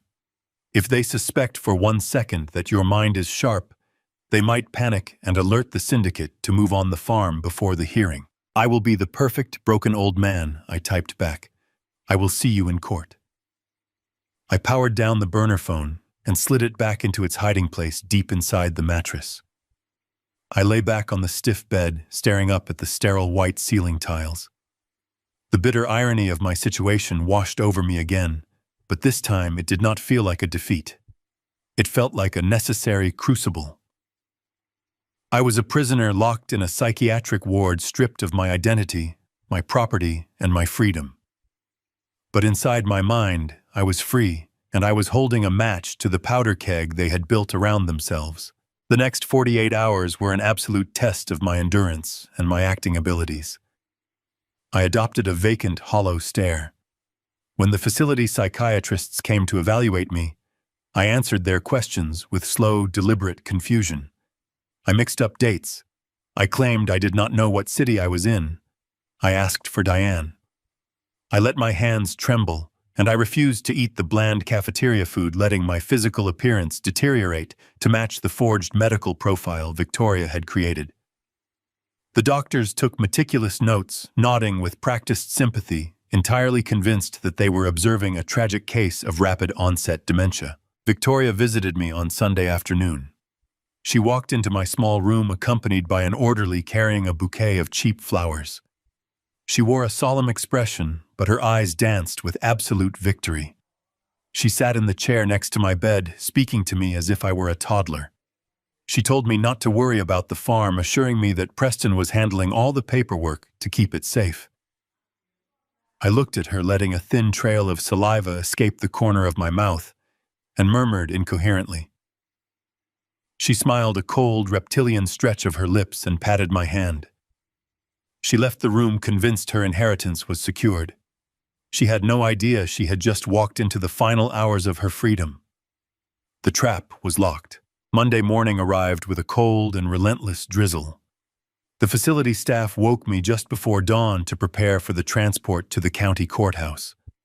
A stern orderly handed me a plastic bag containing a change of clothes that Victoria had supposedly packed and sent over from the farmhouse. It was a calculated insult. Instead of one of my tailored suits, she had sent a faded plaid country shirt, a pair of worn denim trousers, and my scuffed leather work boots. She even included an old battered canvas hat I used for gardening. The intention was crystal clear.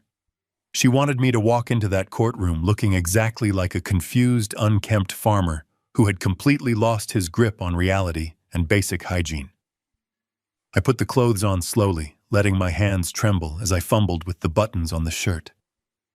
I did not comb my hair. I allowed the gray stubble on my cheeks to remain untouched.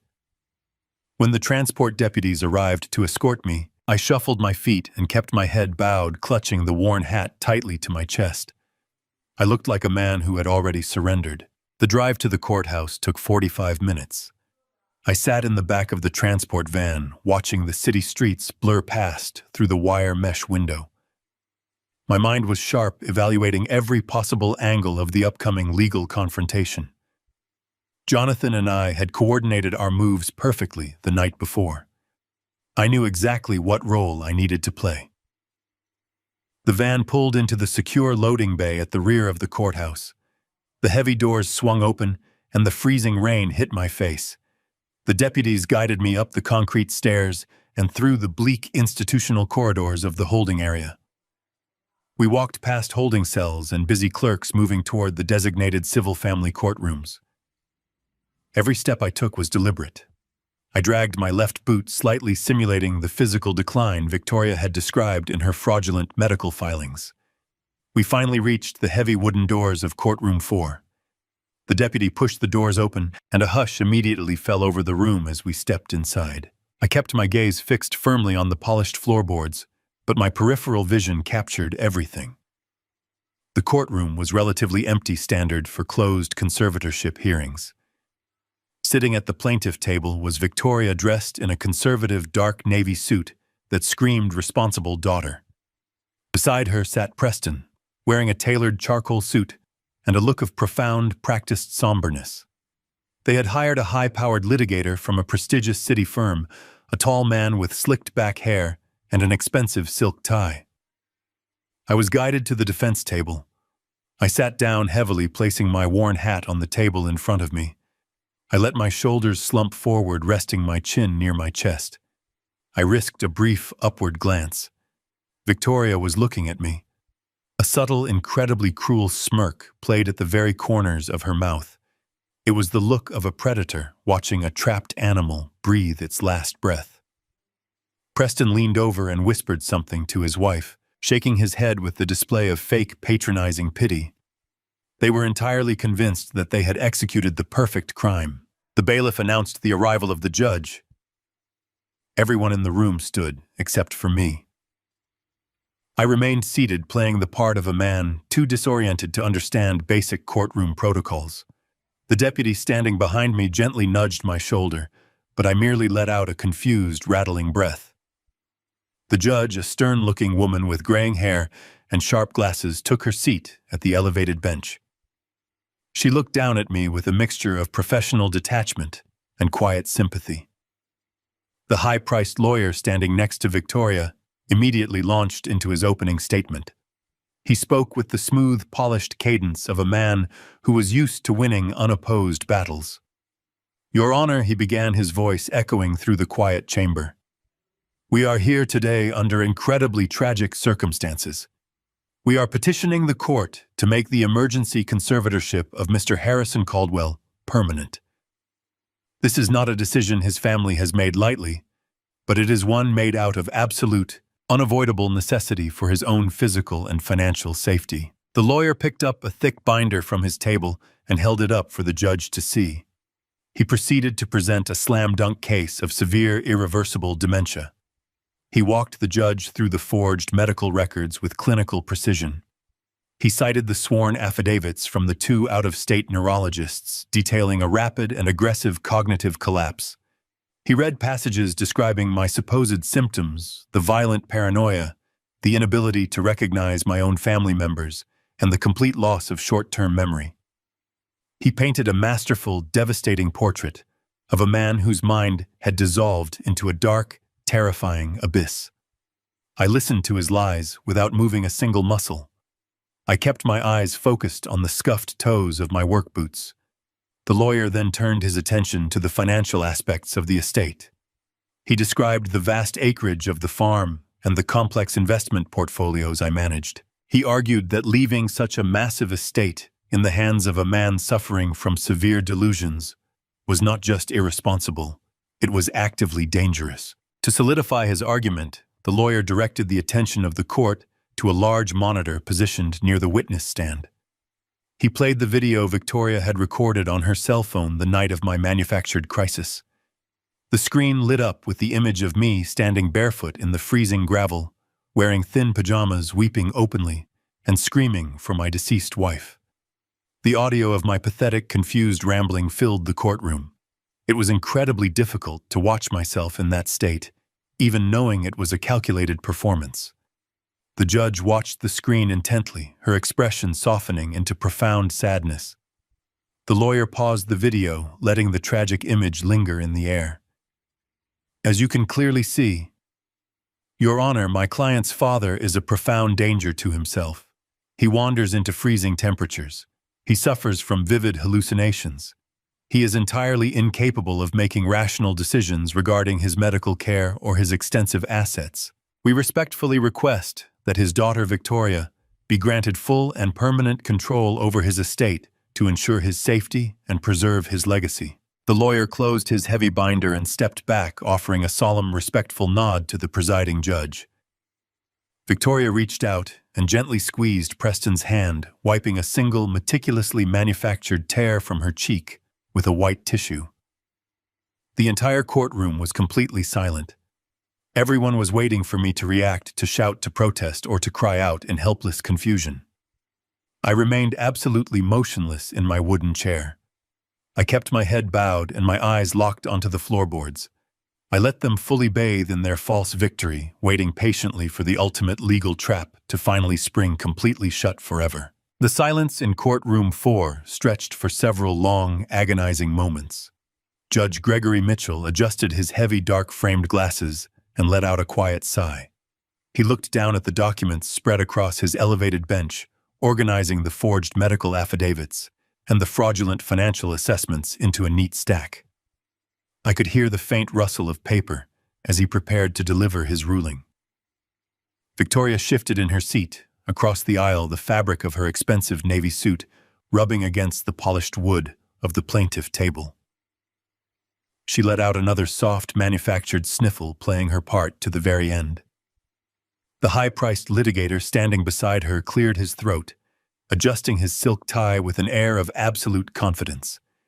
He believed he was simply wrapping up a routine, unopposed conservatorship hearing. Judge Mitchell finally picked up his wooden gavel and cleared his throat to speak. "Mr. Caldwell," Judge Mitchell began, his voice carrying a tone of gentle, practiced authority designed to soothe those suffering from cognitive decline. "I know this process can be incredibly confusing and frightening. I need you to look at me, sir, so I can ensure you understand what is happening in this courtroom today." I kept my chin tucked against my chest for 3 full seconds. I wanted the anticipation to build. I wanted Victoria and Preston to feel the absolute peak of their false triumph before I shattered it into a million pieces. Slowly, deliberately, I raised my head. I let the slumped curve of my spine straighten. I placed my hands flat on the defense table, stopping the fabricated tremors instantly. I lifted my gaze and locked my eyes directly onto the man sitting behind the elevated mahogany bench. The transformation in Judge Gregory Mitchell was instantaneous and violently dramatic. The moment his eyes connected with mine, the professional, sympathetic expression completely melted from his face. All the color drained rapidly from his cheeks, leaving his skin the shade of old parchment. The heavy wooden gavel slipped from his trembling fingers, hitting the sound block with a dull, hollow clatter that echoed sharply through the silent room. He physically recoiled in his high-backed leather chair, pressing his shoulders against the upholstery as if an electric shock had just traveled through his spine. He reached up with a shaking hand and removed his glasses, blinking rapidly as if trying to clear an impossible illusion from his vision. His mouth opened, but no sound came out. The entire courtroom froze, entirely confused by the sudden, terrifying shift in the presiding judge. "My God," Judge Mitchell whispered, his voice incredibly thin and breathless. carrying across the silent chamber without the need for a microphone. Is it really him? The slick litigator representing my daughter frowned in deep confusion. He stepped forward, raising his hands in a placating gesture. Your Honor, the lawyer asked, his smooth cadence faltering for the very first time. Is everything all right? Do we need to call a medical professional for the respondent? Judge Mitchell did not even acknowledge the lawyer. His eyes remained permanently fixed on my face, widening with a profound mixture of absolute shock, immense respect, and palpable fear. He was not looking at a broken, unkempt farmer wearing a plaid shirt and scuffed boots. He was looking directly into the past. He was looking at the ghost of the man who had forged his entire career. Yes, Gregory, I said. My voice was no longer frail or confused. It resonated through the courtroom with the deep, commanding baritone I had perfected over 30 years of prosecuting the most dangerous criminals in the state. It has been a very long time. The sound of my true voice hit Victoria like a physical blow. I heard her gasp sharply, a sudden ragged intake of air that betrayed her instant panic. Preston stiffened in his chair, his posture snapping rigid as the confident smirk was wiped completely off his face. The high-priced lawyer whipped his head back and forth between the judge and me, thoroughly bewildered by the sudden authority radiating from the man he had just spent 20 minutes painting as a helpless, delusional vegetable.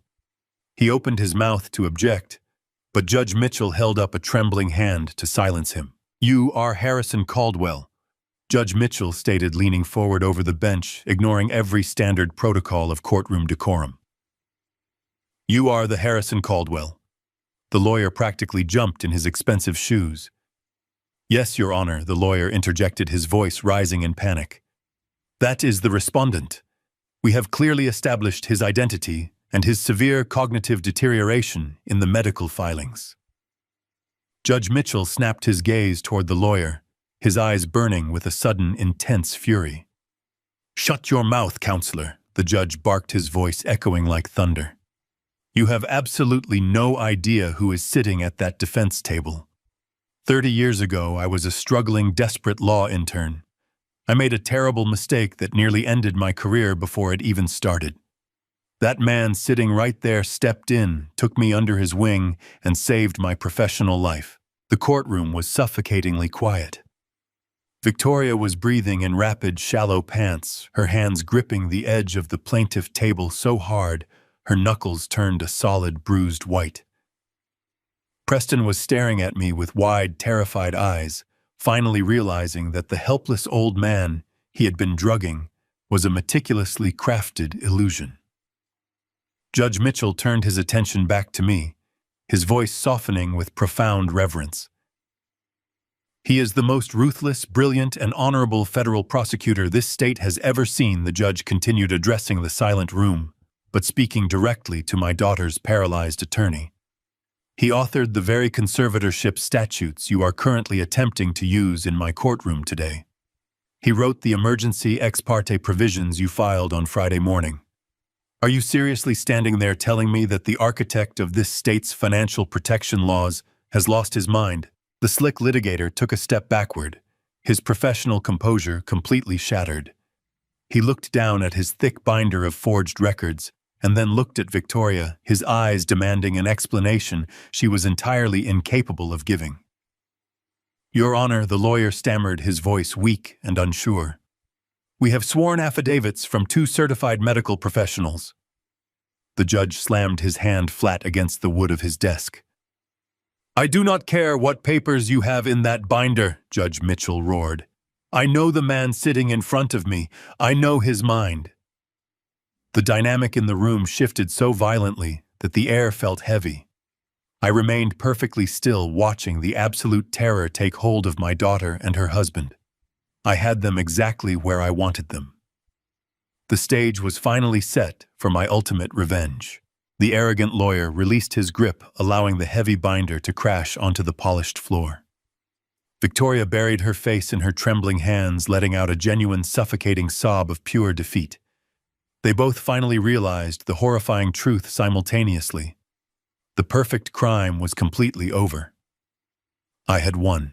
I let the silence hang in the air for a few moments longer, allowing the absolute gravity of the situation to crush the remaining breath from their lungs. Then I slowly opened my fingers. The battered canvas hat fell from my grasp, hitting the polished floor with a soft, dismissive thud. I placed my hands flat on the defense table and pushed myself upward. The stooped, fragile posture I had maintained for weeks vanished instantly. I drew my shoulders back, lifted my chin, and stood at my full height. The trembling in my hands ceased. My gaze hardened into the cold, penetrating stare that had once made hardened criminals break down in interrogation rooms. I looked at the opposing counsel, watching the arrogant litigator shrink back, as if he had been physically struck by an unseen force. The confident smirk that had been plastered across his face just a few moments prior dissolved into a mask of pure uncertainty. I turned my attention to the bench. "Your Honor," I said, my voice cutting through the stillness like a finely sharpened blade. "With the permission of the court, I am formally requesting to waive my right to appointed counsel. I will be representing myself in this matter." Judge Gregory Mitchell did not hesitate for a fraction of a second. "Permission is unequivocally granted, Mr. Caldwell." The judge replied, his voice thick with profound respect. "The floor is entirely yours." Right on cue, the heavy double doors at the back of the courtroom swung open with a resounding crash. Jonathan Pierce strode into the chamber, moving with the relentless momentum of an approaching storm. He was wearing his signature charcoal suit, radiating absolute authority. Behind him, 2 paralegals pushed a heavy metal trolley burdened with 6 large, tightly packed banker's boxes. The wheels squeaked sharply against the floorboards, shattering the quiet atmosphere of the room. Jonathan marched straight down the center aisle, completely ignoring the frantic, terrified stares of my daughter and her husband. He bypassed their table entirely, not even offering them a single fleeting glance of recognition, and positioned the trolley directly beside me. He offered me a single grim nod before stepping back. I placed my hand on the top box. "Your Honor," I continued, my tone ringing with absolute clarity. "The petition before you today is not a tragic plea for the protection of a deteriorating patriarch. It is the final desperate act of a highly coordinated criminal conspiracy. The petitioners are attempting to use this courtroom to finalize a $15 million fraud." I turned to look directly at Preston. His face was slick with a cold sweat. He looked like a man standing on the gallows. I reached into the first box and pulled out a thick stack of printed transcripts and financial records. "Opposing counsel has presented you with sworn medical affidavits detailing my supposed cognitive collapse," I stated, walking slowly toward the center of the room. "He claims 2 independent neurologists diagnosed me with late-stage chemical dementia." I placed the documents on the edge of the judge's bench. "What counsel does not know is that my legal team served federal subpoenas to both of those out-of-state doctors yesterday evening. When faced with the threat of federal perjury charges and the immediate loss of their medical licenses, they were remarkably forthcoming. They confessed to accepting wire transfers of $50,000 each to sign those blank affidavits." I turned to look at the slick litigator. The man looked physically ill. He began frantically packing his briefcase, shaking his head in a desperate attempt to distance himself from the toxic fallout. I did not stop. I pulled a small clear plastic evidence bag from my pocket and held it up. The bag contained the white capsules Victoria had forced upon me. The symptoms described in those forged medical records were indeed real, I explained, my voice growing colder with every word. "Because my daughter, the loving petitioner, has been systematically poisoning me for the last 4 weeks. She replaced my daily vitamin supplements with a heavy, dangerous regimen of unprescribed antipsychotic medications designed to induce severe tremors, lethargy, and temporary paranoia. She weaponized a chemical restraint to manufacture the exact visual evidence she needed to steal my autonomy." Victoria let out a strangled, pathetic whimper, burying her face deeper into her hands. But she was only half of the equation. I turned my full, terrifying focus onto Preston. He tried to look away, but I stepped closer to their table, forcing him to face me. The medical fraud was merely the key to unlock the vault. I told the court, my voice echoing off the high ceiling. The true motivation sits at the plaintiff table. Preston has projected the image of a highly successful venture capitalist. In reality, his firm is a bankrupt shell. He has not made a profitable investment in 4 years. He is currently $15 million in debt to an illicit shadow banking syndicate operating out of Chicago, a violent organization that does not accept apologies for late payments. I walked back to the trolley and pulled out a tablet, connecting it to the courtroom monitors. To save his own life, he needed collateral.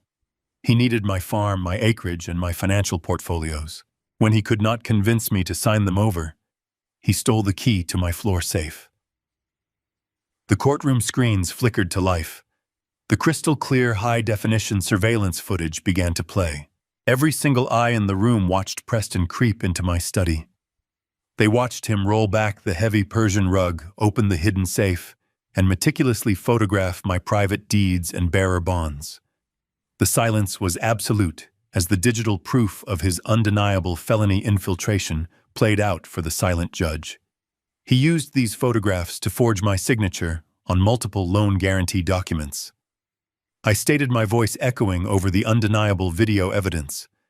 He pledged my entire estate to a criminal syndicate to cover his shadow debt. The emergency conservatorship filed on Friday was his desperate attempt to finalize the legal transfer of those assets before I could sign the farm over to a state charity. He was not protecting me. He was feeding me to the wolves to save himself. The arrogant litigator finally snapped his briefcase shut, abandoned his clients at the table, and literally sprinted toward the heavy wooden doors at the back of the chamber. He wanted absolutely nothing to do with the incredibly monumental criminal conspiracy I had just systematically ripped wide open. Victoria was hyperventilating, clawing at the collar of her expensive navy suit, unable to escape the crushing weight of her imminent destruction. Preston sat completely frozen in his chair, his eyes hollow and vacant, as he stared at the damning surveillance footage looping on the screens. They were completely broken, trapped in a nightmare of their own making. I turned back to face the elevated bench, looking directly at Judge Gregory Mitchell. I am not a helpless old man, Your Honor. I am Harrison Caldwell, and I am filing formal criminal charges against the two of them right here today. I reached into the second banker box Jonathan had placed beside me, withdrawing a thick blue evidentiary folder. I opened it and extracted a certified laboratory document, holding it up so the judge could clearly see the embossed seal. Your Honor, I stated, my voice steady and unwavering. The medical affidavits opposing counsel submitted rely on symptoms I actively exhibited over the past month. However, those symptoms were not the result of cognitive decay. They were chemically induced. I am submitting into evidence a comprehensive independent toxicology report. 4 days before they dragged me from my home, my attorney arranged for a covert blood and hair follicle analysis. The results conclusively prove a systematic daily ingestion of a powerful, unprescribed antipsychotic medication.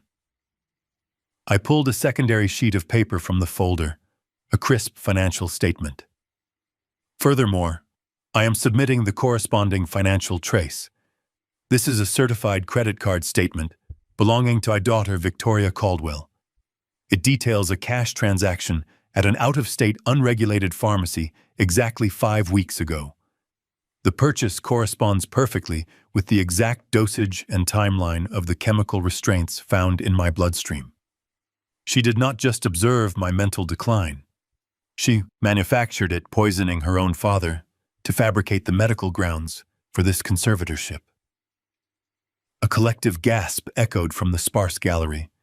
Victoria clutched her throat, her chest heaving as she let out a piercing, high-pitched wail of absolute panic. The pristine facade she had maintained for weeks was crumbling into dust right before my eyes. She began to shake uncontrollably, her eyes darting around the room as if searching for a hidden exit. I did not pause to let them recover. I reached into the third box and pulled out a portable high-capacity digital drive. I handed it to the bailiff, who formally presented it to the bench. This drive contains the raw, unedited 4K resolution footage captured by the concealed cameras in my private study. I explained, my tone turning razor-sharp. Opposing counsel briefly witnessed a segment of this recording, but the full-time stamped file is now officially submitted into the permanent court record. It shows Preston systematically bypassing my security measures. You can clearly observe him using specialized tools to crack the analog combination dial of my floor safe.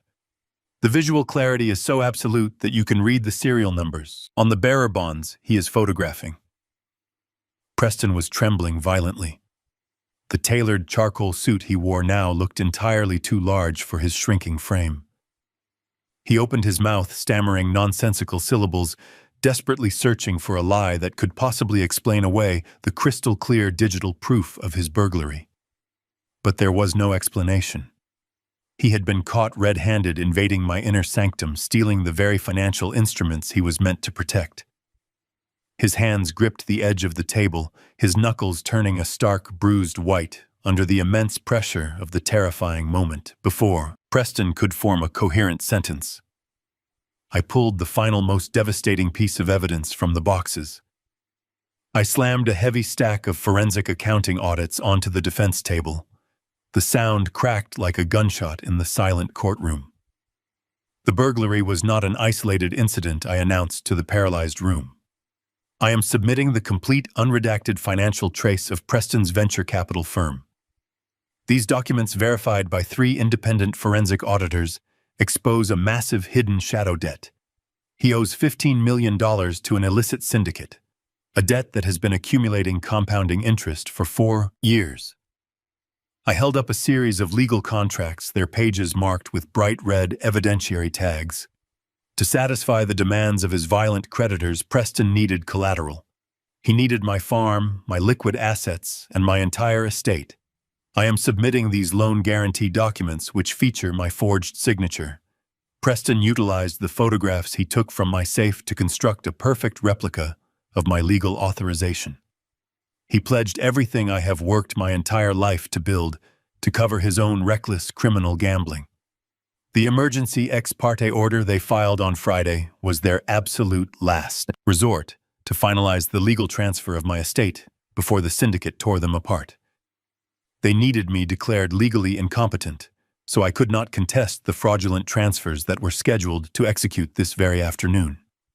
Judge Gregory Mitchell stared at the mountain of undeniable proof before him. His expression hardened from profound shock into a mask of pure, righteous, judicial fury. He looked down at the plaintiff table, his eyes burning with a contempt so deep it seemed to lower the temperature in the room. Victoria was screaming now, a continuous hysterical string of denials and frantic apologies that completely drowned out the steady rhythm of the rain hitting the courtroom windows. She clawed at her husband's arm, begging him to fix the unfixable disaster they had walked directly into. Her perfectly styled hair was a disheveled mess, her expensive suit wrinkled as she thrashed against the reality of her impending incarceration. She looked exactly like the terrified, trapped animal she had believed me to be just minutes prior. Preston did not look at his wife. He looked at the heavy wooden doors at the back of the courtroom.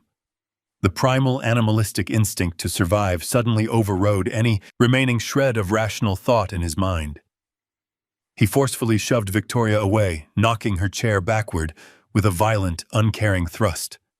She spilled onto the polished floorboards in a tangle of navy fabric and terrified sobs, her hands reaching out into the empty air.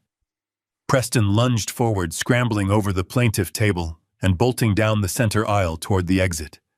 He was sprinting for his life, completely blinded by adrenaline, desperate to escape the immediate crushing weight of federal prison and the violent syndicate waiting for their money outside. He did not even make it halfway down the long aisle. Judge Mitchell slammed his gavel down, the sound ringing out like a thunderclap across the vaulted ceiling. "Bailiffs, secure that man immediately." The judge bellowed, his voice commanding absolute obedience from the court officers. Three heavily armed bailiffs converged on Preston, instantly moving with swift, practiced, tactical precision. The largest officer hit him from the side with a punishing shoulder tackle, driving him violently into the solid oak of the spectator benches. The impact knocked the wind completely out of Preston's lungs with a sickening thud. He hit the polished floorboards hard, thrashing and kicking wildly in blind, pathetic panic. But the officers were utterly relentless. They pinned his arms painfully behind his back, pressing his cheek roughly against the cold floor. The sharp, unmistakable ratcheting sound of steel handcuffs engaging echoed loudly through the chamber, finalizing his absolute, inescapable ruin. The trap had not just closed, it had completely crushed them. I stood tall behind the defense table, watching my treacherous daughter weep uncontrollably on the floor, while her husband lay subdued and broken. The law I had spent my entire life defending had finally delivered its ultimate merciless judgment upon the architects of my absolute suffering. Judge Gregory Mitchell did not hesitate for a single second.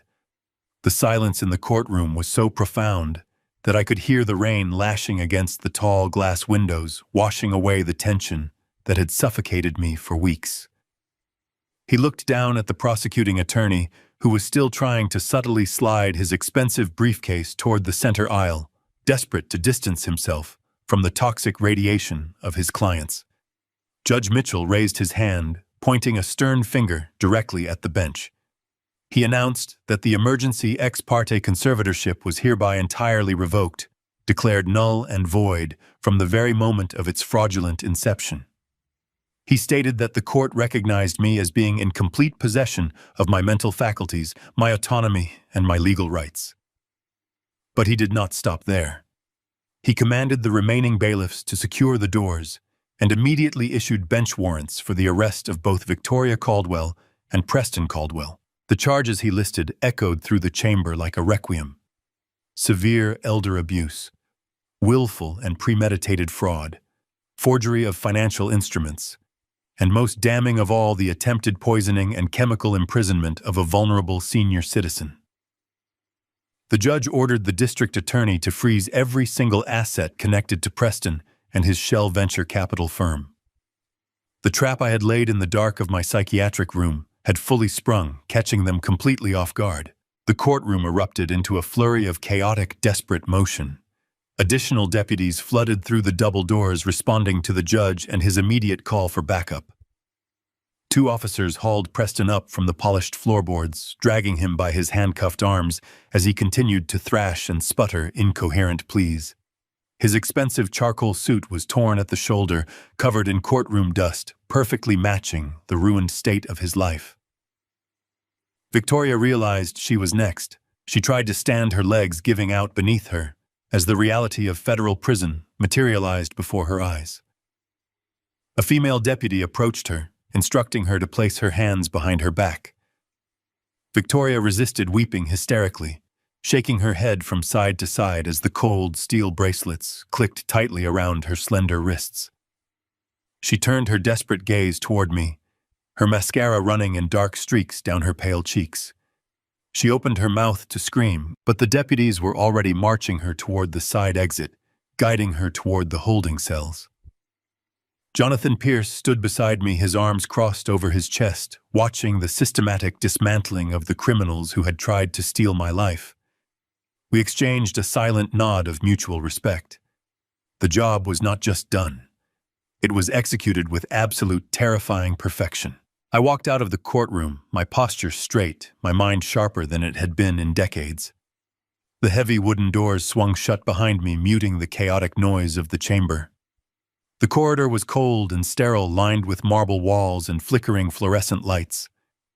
I saw the deputies escorting Victoria toward the main transport elevator. When she saw me step into the hallway, a new wave of frantic energy overtook her.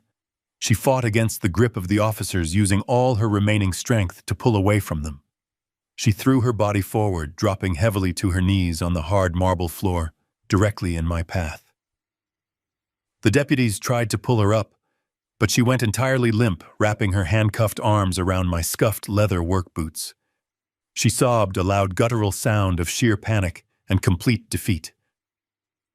Dad! Please, she screamed, her voice echoing down the long, empty corridor. You have to stop this. You cannot let them take me away. I am your daughter. I am your blood. Please, I am begging you. I looked down at the woman weeping at my feet. I saw the same face I had kissed when she was a child, the same eyes that had smiled at me across the dinner table for 30 years.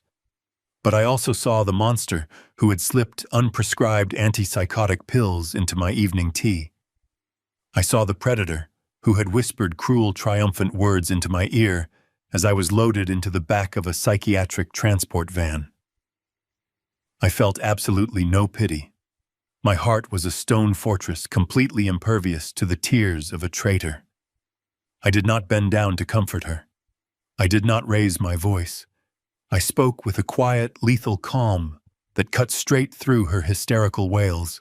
You bled that out of yourself the day you put poison in my cup. I said, my voice steady and devoid of any human emotion. I stepped backward, pulling my scuffed boots entirely out of her grasp. I turned my back on her and walked away down the corridor, the rhythmic thud of my boots echoing against the marble. I did not look back, not even once, as her screams faded behind the heavy steel doors of the transport elevator. The justice system moved with remarkable speed when motivated by undeniable high-definition evidence and the righteous anger of a furious judge. Within 6 months, the legal proceedings concluded with devastating finality. Preston Caldwell was found guilty on multiple federal charges of wire fraud, grand larceny, and conspiracy. The shadow banking syndicate he was indebted to was simultaneously dismantled by federal authorities using the forensic accounting trails Jonathan Pierce had painstakingly provided. Preston was sentenced to 15 consecutive years in a maximum security federal penitentiary.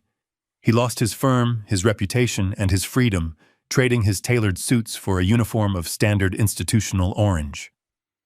Victoria faced an equally severe reckoning. The medical fraud and elder abuse charges stripped her of her pristine social standing and her accumulated wealth.